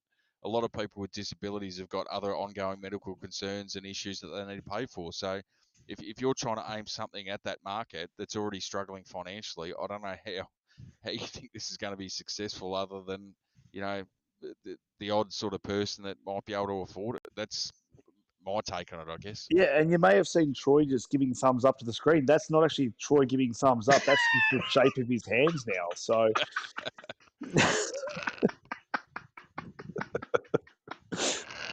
I love it. All right. The crawl. The craw's coming at you. All right. Next up, Gran Turismo, the movie sneak peek revealed. I'm not sure if the Browns going to go and do its thing. Unky, any thoughts on this one? it's just it's a video. Yeah, why? I mean, there's plenty of good stuff coming out, like the Mario movie based off Mario. That actually looks good. Yep, I'm all down for that. There's a Twisted Metal show coming out, which again probably I'm more excited for than Gran Turismo, the TV show. But sure, why not, Sony? Why not? I hope they've got that chintzy Gran Turismo 7 menu music all through this movie. That'd be fantastic. Bully, any thoughts on Gran Turismo? Did we see any Vin Diesel in any part of this trailer? Is there any Fast and the Furious? No, he's in Arc 2, Vin Diesel. So he's already spread his chops as far as wide as he can go. What comment have I got? Why? Just why? Fair enough. And what about this one for an off part one? If you're a PlayStation, Gran Turismo 7 owner and they send you a free movie ticket a la Uncharted, would you blokes be going if there was a free movie ticket given to you for it? No. Yeah, I don't think I would either. All right, then. We will go on to the next headline. Now, this one is a ripper, Unky. I'll let you take the cake on it, mate. What is it? Because I already clicked PlayStation 5 passes 30 million units sold. That's they a lot. They are on a tear.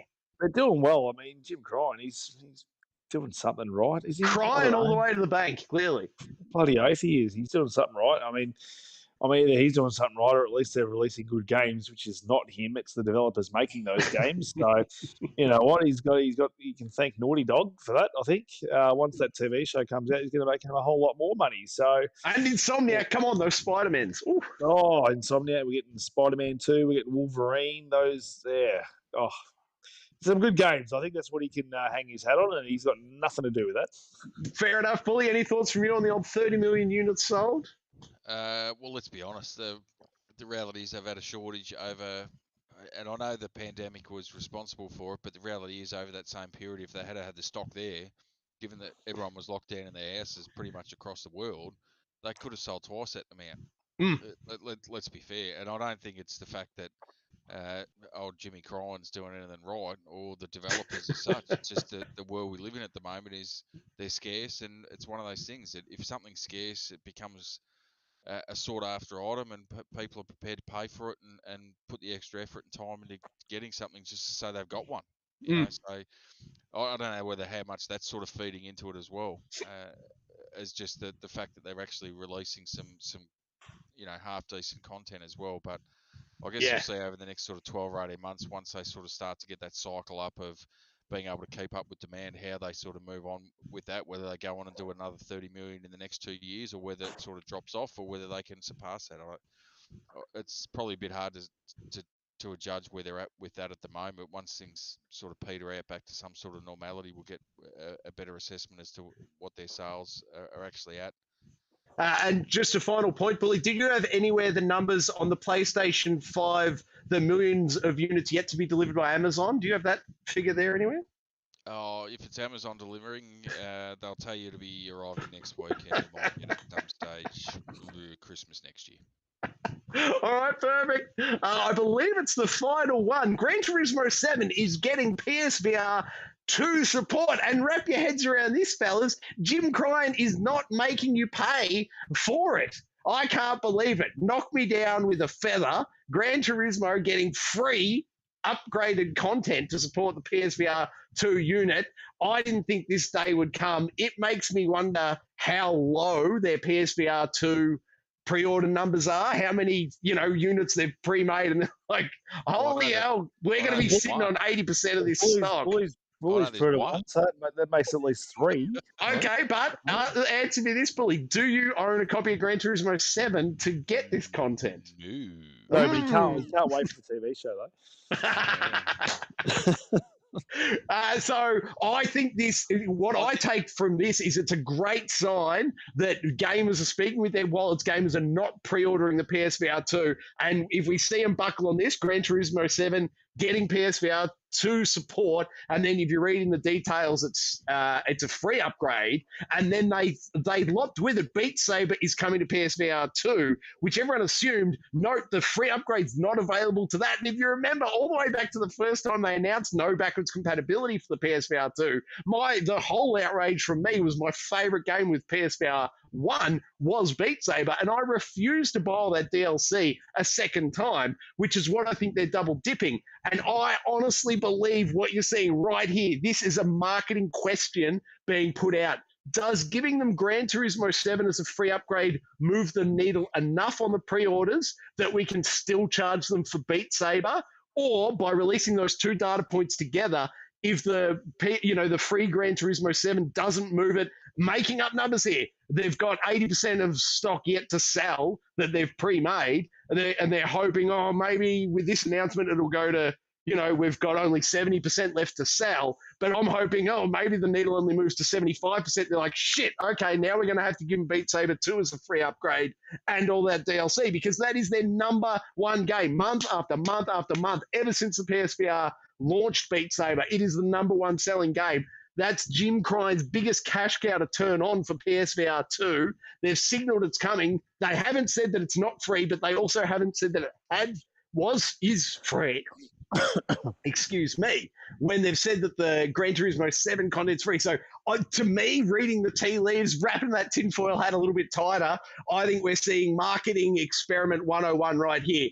Is the free content enough to start getting pre-orders actually to happen? If not, we're going to offer Beat Saber 2 or Beat Saber on the PSVR 2. That's going to be the next free upgrade if the needle doesn't move enough. So if you're watching this and you're thinking about pre-ordering the PSVR 2, please, for me, do not pre-order it. Hold out, gamers. Refuse to sign up until they start to give us the proper support they should have from day one, which is full backwards compatibility. And I'll say it again, they can do it with one library and unlock the whole thing. The controller arguments not being physically the same is absolute BS. Everyone knows it as well as I do. You can remap buttons over trackpads. It's easily done. I've got a couple of ones over there on the Samsung Odyssey PSVR unit that I use, and that does exactly that. It's got a trackpad, and then you just map the buttons on top. Don't give me this, oh, we can't do it because the technology is different. Absolute BS. It's already being done on PC. They can do it inside 4 hours with one developer. And I think we're winning. I think just keep holding out on refusing to pre-order the PSVR 2, and I reckon they're going to flip that switch. I reckon backwards compatibility is coming with PSVR 1 games if we just keep holding out, and they're going to sit there with warehouses full of PSVR 2s that people are refusing to pre-order before order, and I'm out of breath. Over to you, Bully. Any thoughts? I think this is a knee-jerk reaction to exactly what you've mentioned, is the lack of backwards compatibility with it. Is that there's been a fair bit of outcry with that people that have gone away and put the money into the original PSVR, they've invested in it, they've put their time, effort, money into supporting it, and then Sony have turned around and said, oh well, it's almost a screw you. The fact that you've supported the initial version of it, bad luck, you're just going to have to fork out again. I think it's almost a knee-jerk reaction that they've turned around and said, oh gee, that hasn't gone over too well. We need to start giving something back in terms of that. So clearly Gran Turismo is a first party game. I think that they've got the ability to do that, and I take on board what you're saying, that things can be easily reworked and remapped. I'm not an expert in that sort of circumstance, but the reality is, it's however much time and energy and effort it takes some, and whether 4 hours, job done. But whether companies are prepared to go back on a game that they released 3 years ago and have moved No, on, but what I'm saying, my point is the original developers don't need to do a thing. It's one library that Sony themselves put in that remaps. If we're launching a PSVR 1 controller onto a PSVR 2, we remap these buttons. The original developers don't have to do anything. They don't have to patch their game. They don't have to do anything. It's the operating system, if you will, that runs the PSVR 2, acknowledging it's a PSVR 1 game on the way in, applying the new library to map the old controller to the new controller with their default configuration.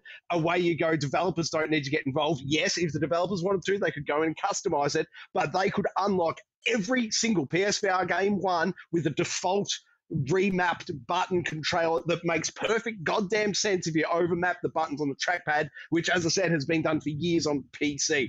I swear to God, this is 1 man and 4 hours, problem fixed, and it's just dollars getting in the way, which just drives me nuts. Yeah, and look, and if that's the case, and they've made that decision for whatever business reason, I guess, as to whether they think that they can sell through more of the VR2s and then on-sell the software that goes with it, and then that sort of offsets the cost of the VR2s. I know it's an expensive piece of equipment to start with, but the reality is, the research or the R&D that's gone into it, the development that's gone into it, all the rest of that sort of stuff, it costs money. Whether they turn around and look at it and go, well, we need to I'm not defending them for a moment, don't get me wrong, but yeah, no.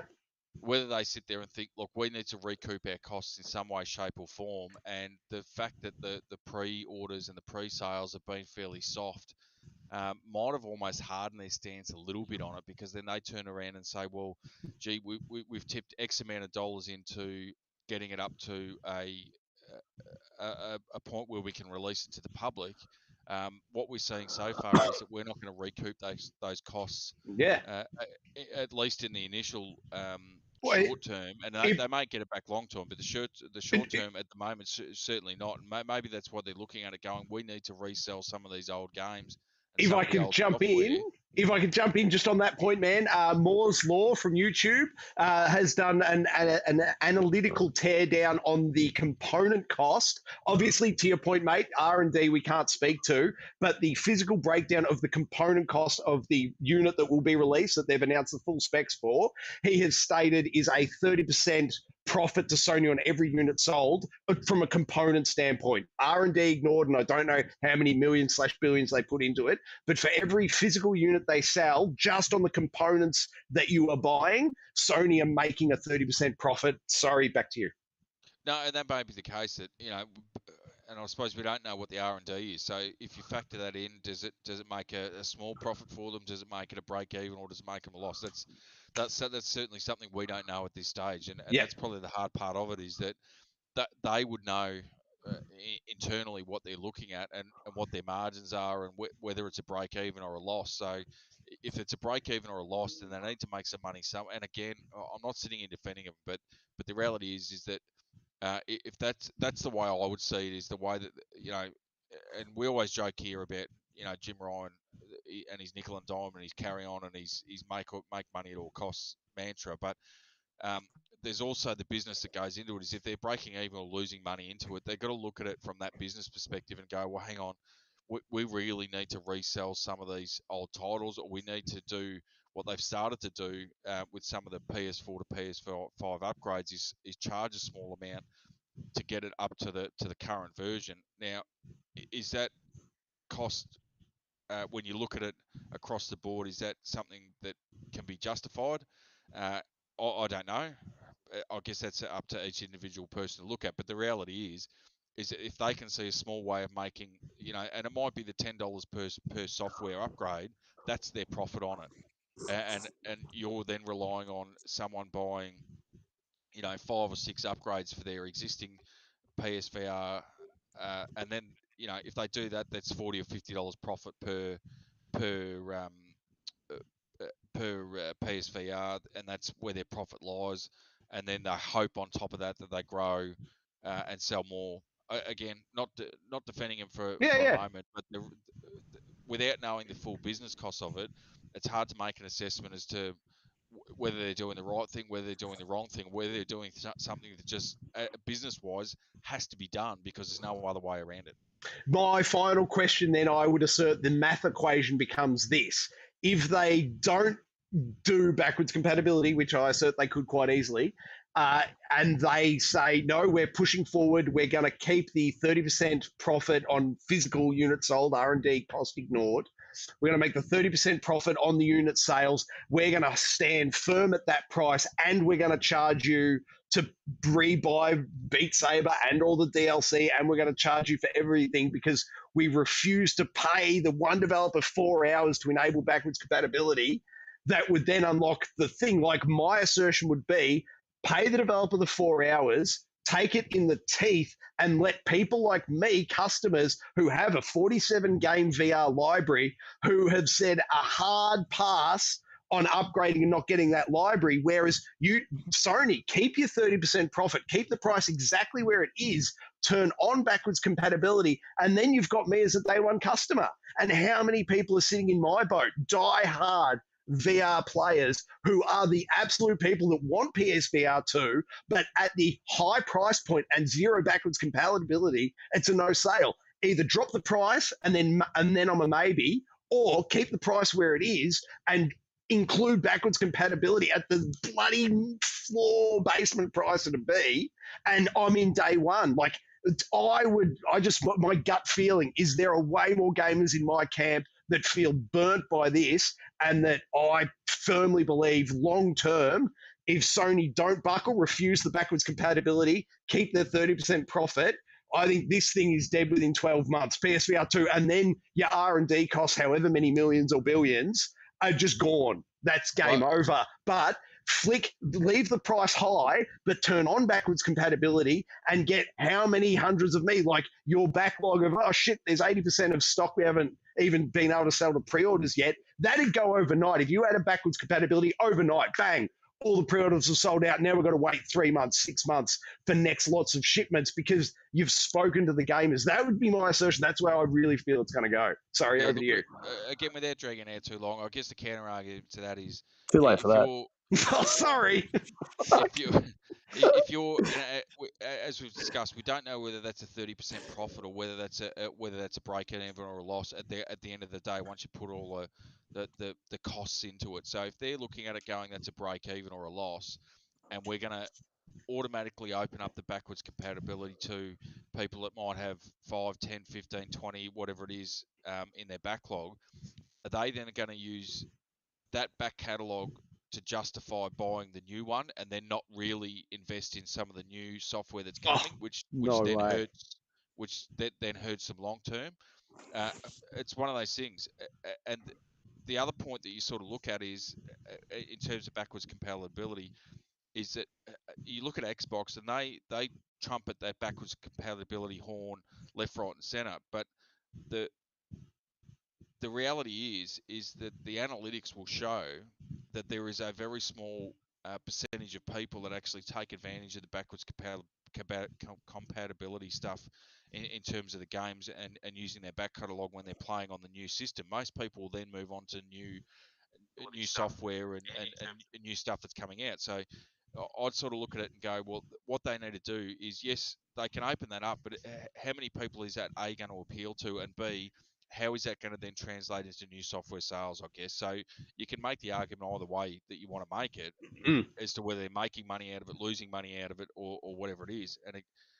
And without knowing those ins and outs and the finite details inside of it, and they would know the analytics of the Yes. people that are still playing these types of games and whether people are actually playing them or whether they put them on a shelf after, yes, they're the best-selling game. Like you talk about Beat Saber being one of the best-selling games month in, month out, but what's the sales? Because they don't release that. Are we talking about a couple of hundred? Are we talking about a couple of thousand? Are we talking about tens or hundreds of thousands? The reality is we don't know because they don't release that. So it might be the best-selling VR game, but it's only selling 200 or 300 copies. And then Sony turn around and look at that and go, "Is it really worth us providing that for free and then almost cannibalising our software going forward for the sake of appeasing, a couple of hundred people?" That's the way I. Yeah, fair enough. Again, that's a counter argument that I'd make. Is they would know the ins and outs of it. Do I always agree with what Sony do? Do I always agree with what Jim Ryan does? I think, to be brutally honest, I think what Jim Ryan's done in his tenure since taking over from Sean Ladies, and I'll be brutally honest, he's an absolute disgrace of a CEO. Yes, he makes some money, but that's in the short term. The reality is he's doing detrimental harm to Sony long term, and we're seeing that play out before our eyes. And that's the way I see it. So he might look at it and go, "This is a short-term game for us. We can make money out of it this way." Is it going to be long-term? Is it going to kill VR2? Maybe. Is it going to kill the PlayStation brand? Probably not. But it may well kill the VR2, and then all of a sudden people start looking at it and go and using that when they're making the decisions going forward. Am I going to buy a PlayStation because this is how they treat their customers? No, I'll go to Xbox, or I'll go to Nintendo, or I'll go to PC, or whatever the case is. Whether you agree with it or not, I think that's just, I don't want to say it is what it is, but the reality, we just have to cop it in the neck for the time being. And see how it plays out. And if they have 80% of their stock sitting in a warehouse in 6 or 12 months' time, it might get to that point where they go, "Shit, we need to pull a lever here. We need to do that backwards compatibility. We need to drop the price. We need to be doing this. We need to be doing that." And that's, I guess that's, again, the counterpoint without sticking up for them, but that's sort of where I'd see it as well. Totally valid points, mate, and I agree completely. And only time will tell. And but personally, from me to you, everyone watching, please, for the love of God, don't pre-order this.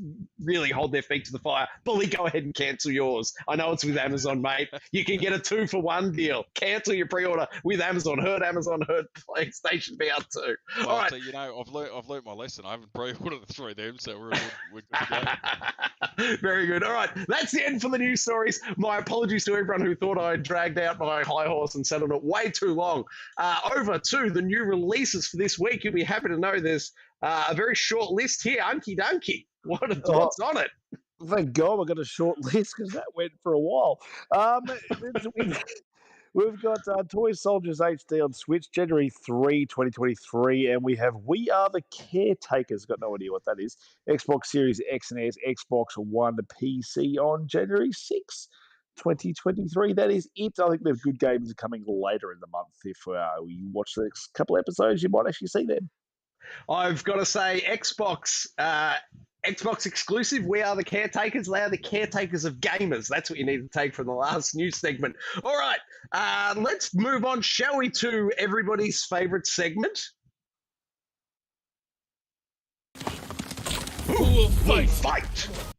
Hunky Dunky, the standoff this week, my friend. Tell me, Pete. Standoff this week, as we say, hats off to 2022 and the games it gave us. We look forward to 2023 and what it got in store for us.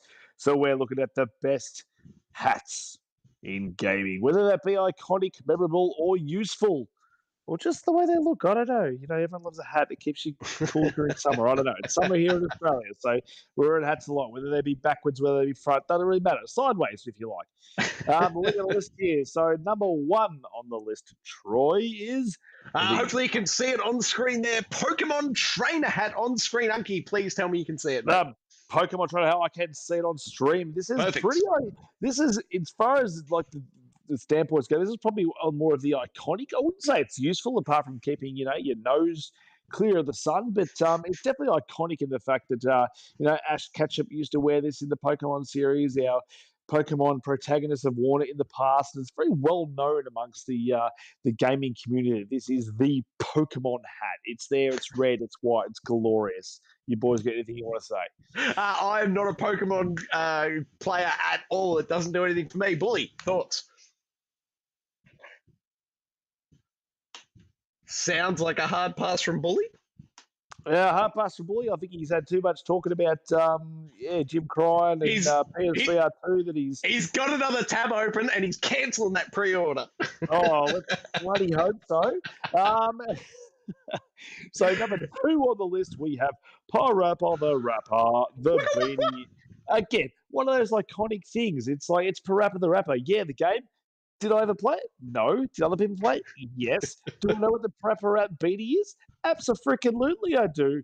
This motherfucker, excuse my French, this guy knew how to wear a hat. And this beanie, in its orange glory, was all a part of the PlayStation, I want to say PlayStation 1? Yeah. Iconic, right? PlayStation 1. Yep. Oh, absolutely iconic. This falls under that thing. So Parappa the Rapper would be nothing without his beanie. He wouldn't be recognizable. He'd just be a stupid dog on a screen that raps. He's got his beanie. That mother dude, he's a Parappa the Rapper with his beanie. No one would take him seriously without that beanie. No, the beanie is the linchpin of Parappa. That's right. And it's bloody iconic, that thing. I agree completely. Bully, any thoughts on this one, mate, or are you still busy cancelling? Cancel that pre-order, Bully. Yeah, you do it. You do it, right? Number three on the list. What do we got, Troy? We have Kung Lao Mortal Kombat. Kung Lao. Now, this not as iconic as the previous two, but useful? Yes. Oh, yes. This hat can destroy dudes. This thing will go straight up your groin and through your skull. And that is literally its purpose.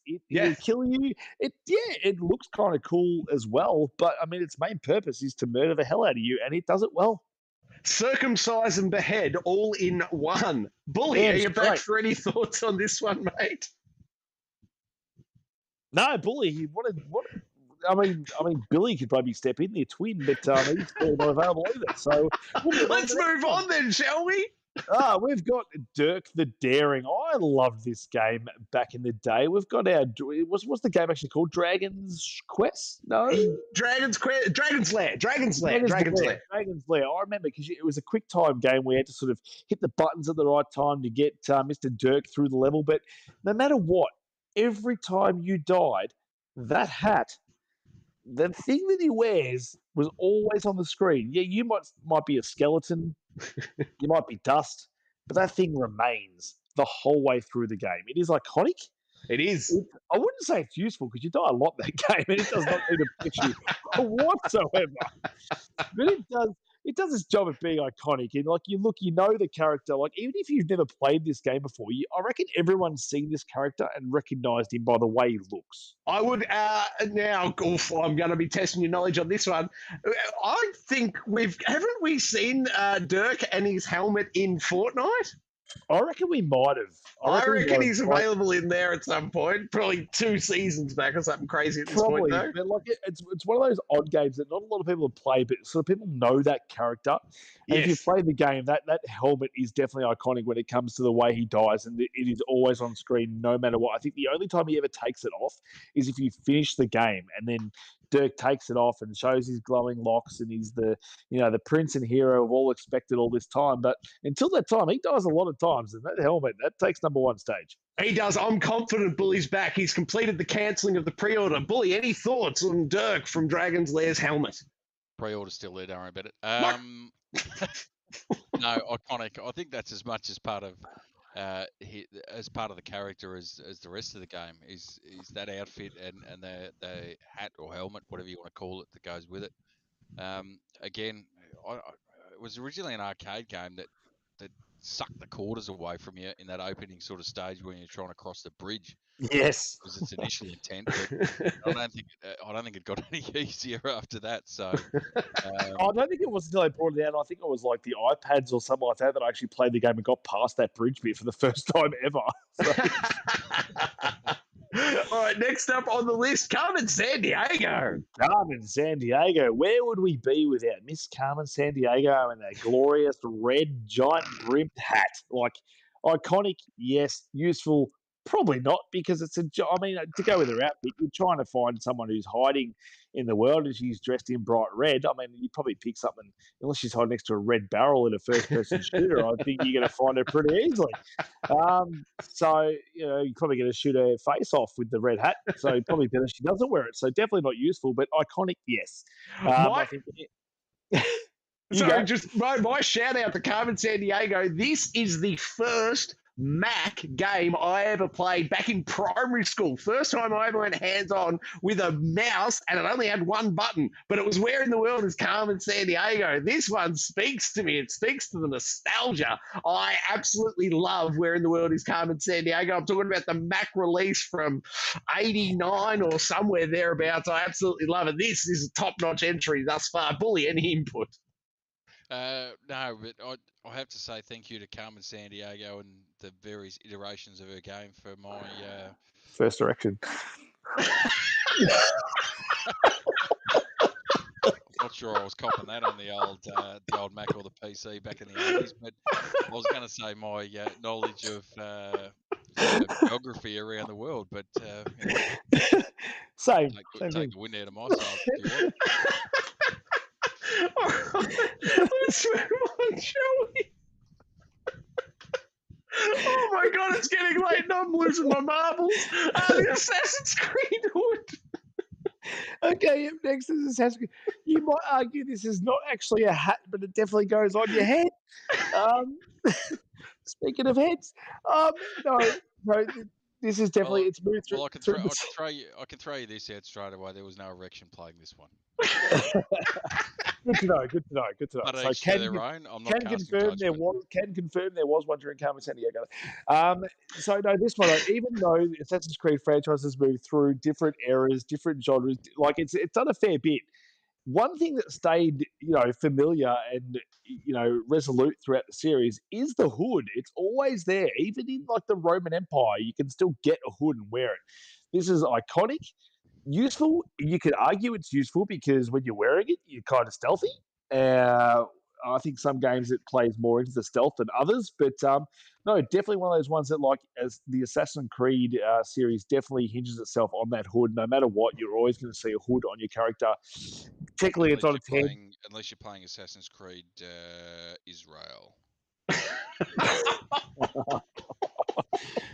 True, moving on. What we have next is Link's hat from Zelda. So we sure do, and what lovely innocent green hat it is. So innocent.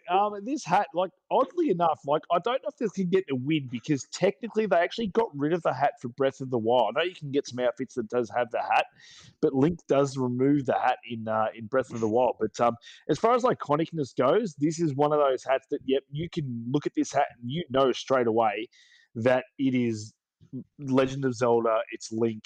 No matter what. I mean, some other versions of the game, I think Minish Cap, you had a cap that actually spoke to you and had a bit of personality and stuff like that. So they worked a bit more into the games with that actual hat. But for a hat that looks this weird and nerdy, somehow Link made it look cool. So in a lot of games, and I think the more sort of recent iterations, it's harder to make this kind of hat look cool with the better graphics and stuff. Not that Switch has to worry about that because we've already discussed tonight that Switch isn't going anywhere with the graphics capabilities, so we don't really have to worry about that. But no, definitely one of those iconic images, hats in gaming that you like is instantly recognizable as that character. So props to Link, props to Zelda. Indeed, and just on the point of Breath of the Wild not having the green tunic, he was just taking his hat off to the death of the Wii U on that one, mate. That's what was going on there. Damn straight. But here it is here. Ladies and gentlemen, may I present to you Cappy? Cappy. So Mario's hat has always been iconic. It's actually always been useful. I mean, ever since 64, that little dude could grow wings and he could help you fly, just like Red Bull. So with the most recent iteration, he grew eyes. He could do anything. Like I remember becoming a T-Rex thanks to Cappy in Mario Odyssey. Yep. So that's a lot to say about one little hat that he can turn you into a dinosaur, and I'm all for it. But Mario's hat, very much iconic, very much useful, and very much memorable. So it's hitting a lot of the marks for one of the most iconic hats, but it'd almost be too easy. Oh, I don't know about that. Almost too easy to give Mario a strong entrant. It's a strong entrant, but I give to you the next entrant. The other brother, the forgotten brother. The brother from the same mother. The brother, I mean, you could argue you got your Wario and your Waluigi, but Luigi, his hat. I'm gonna make an argument for Luigi and say that he's got a clone, right? Yes, he does. If you're going to clone someone, namely Luigi, right, and you're a person, right, there's no need to have the hat as part of your other persona. But Luigi, does he have a hat as part of his persona? Troy? I actually don't know. I'm scratching my head. Does he have it? And does it have a G, not an L? No, he's got a hat. I think he's just made out of goo, so I don't think it's actual L. But the hat forms part of Luigi/Luigi. So you might argue that it's a part of him. I would argue that makes it ineligible because it is a part of him, not a hat that can be taken off. Well, no, Luigi can take off his hat, but when he becomes Luigi, that hat is a part of him. Yeah, so I see. Like Mario is constantly throwing that hat away to get coins and stuff. He's taking off his head all the time. Luigi's just got that. He's got that thing just tied to his head, so much so that the goo version of him comes with a hat. That's pretty epic, man. That's a great point. Bully, any thoughts on that one? I think you've said it well enough. All right, very good then. The final entrant and one of my personal favourites. Odd Job. Odd Job. GoldenEye 64. What a dude. How frustrating was it when you played multiplayer GoldenEye and some idiot arsehole picked this guy as to play him? A, he's shorter than everyone. B, he's got that stupid hat. But I'm pretty sure he can throw it. He can throw the hat. He certainly can in the films. It's been way too long since I played GoldenEye 64, mate, to tell you if it was a playable object. I can't remember. I just remember hating this character. Just look at that stupid hat, generally at crotch height, because that's generally where he was when he got you. So just from memory, this little hat, I can remember that thing because I always saw it because it was also up close and personal, always at crotch height, always saw that hat, and just Odd Job, iconic character. One of the best games ever made, GoldenEye 64, and it's definitely iconic. It's memorable. Again, I'm not 100% sure if it's useful because I can't remember if it's used in the game or not. Well, I think a strong entrant this week, and caps off to you, Unky Dunky, for building such a brilliant list. It's much better than our Christmas special attempt at a standoff. That was embarrassing. But, gentlemen, may I propose the winner of this week is, in fact, It's a Mere Mario's Cappy. That's my personal favourite. Anyone want to back me? It's too easy. Too easy. Bully?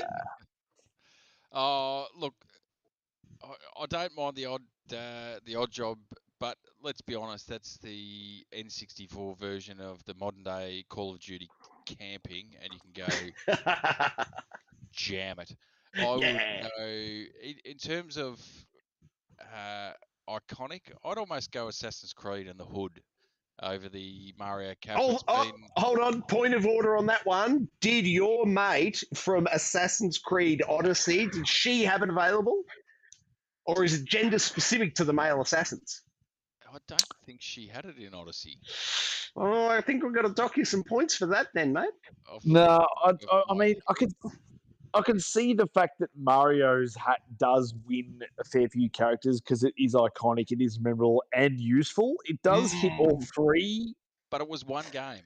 It was one game. It was, no, I mean, 64. Whereas the hood is in most of the Assassin's Creed games in some way, shape, That's true. That's true. But Luigi does hide his fear under his hat in Luigi's Mansion, and then he also is a goo version that's got a hat. He's just a little sook. If that was And the- Waluigi playing in the Haunted And Mansion, green oh, is slightly easier on the eyes than red. So. That's true. I got to tell you, I'm leaning much more Unky's way than Bully's way this week. So, Bully, if you want to jump to Luigi as well, we could declare a unanimous winner, dare I suggest, in Luigi. Come on, Luigi's not going to win anything ever. Let's give it to Luigi. Well, what about Carmen Sandiego and my memories of her? I mean, sorry, yes, Luigi. Yes, Luigi. All right, before it gets too blue, we are going to declare the winner is Luigi and his green hat as the most iconic hat in gaming. And now I can't stop picturing Luigi ripping the gooey hat off the top part of his head and flicking it Cappy style, but just being left with like this missing flat bit of goo on top. That'd be quite disgusting, I think. Sorry, I'm going a bit silly and it's a bit late. I can't stop picturing Bully playing Carmen Sandiego now.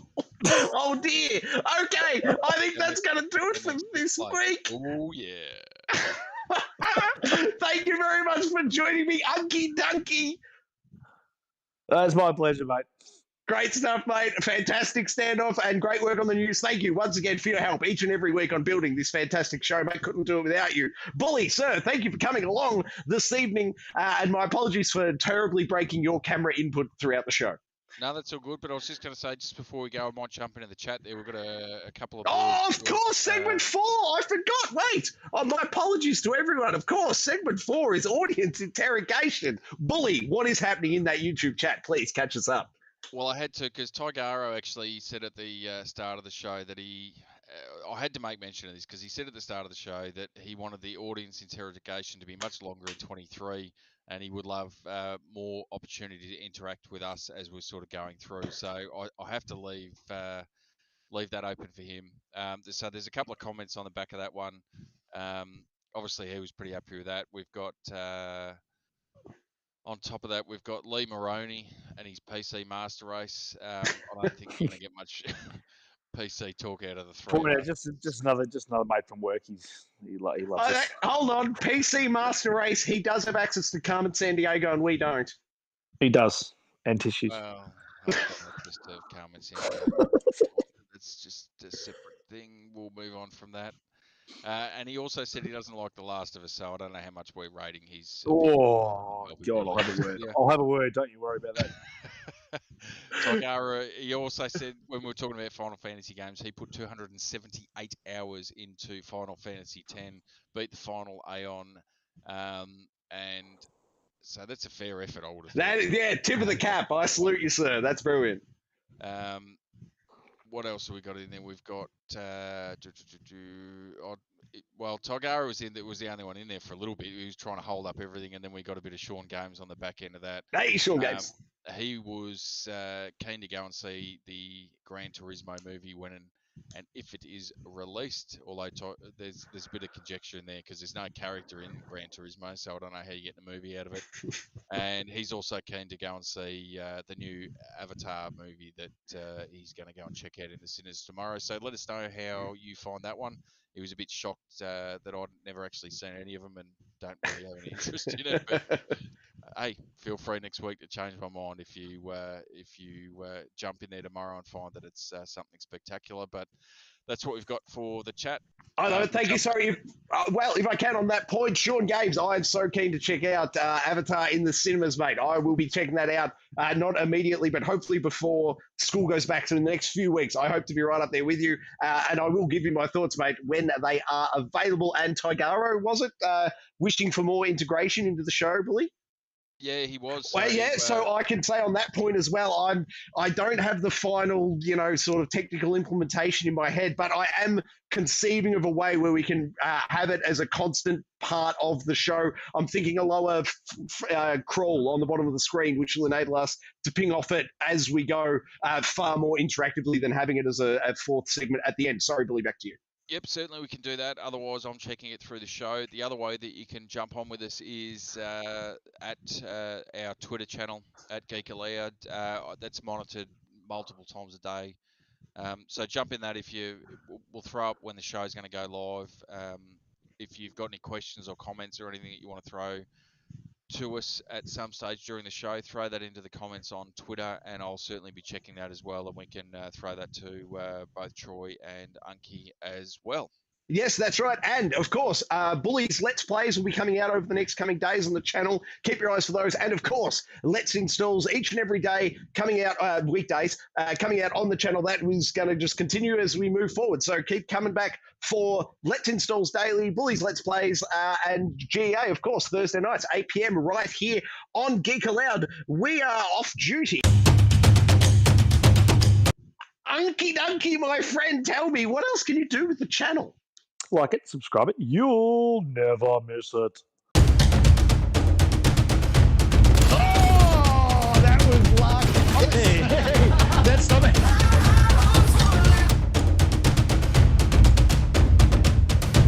I love everything about it. Ooh. Players play. Old Uncle Donkey. Donkey.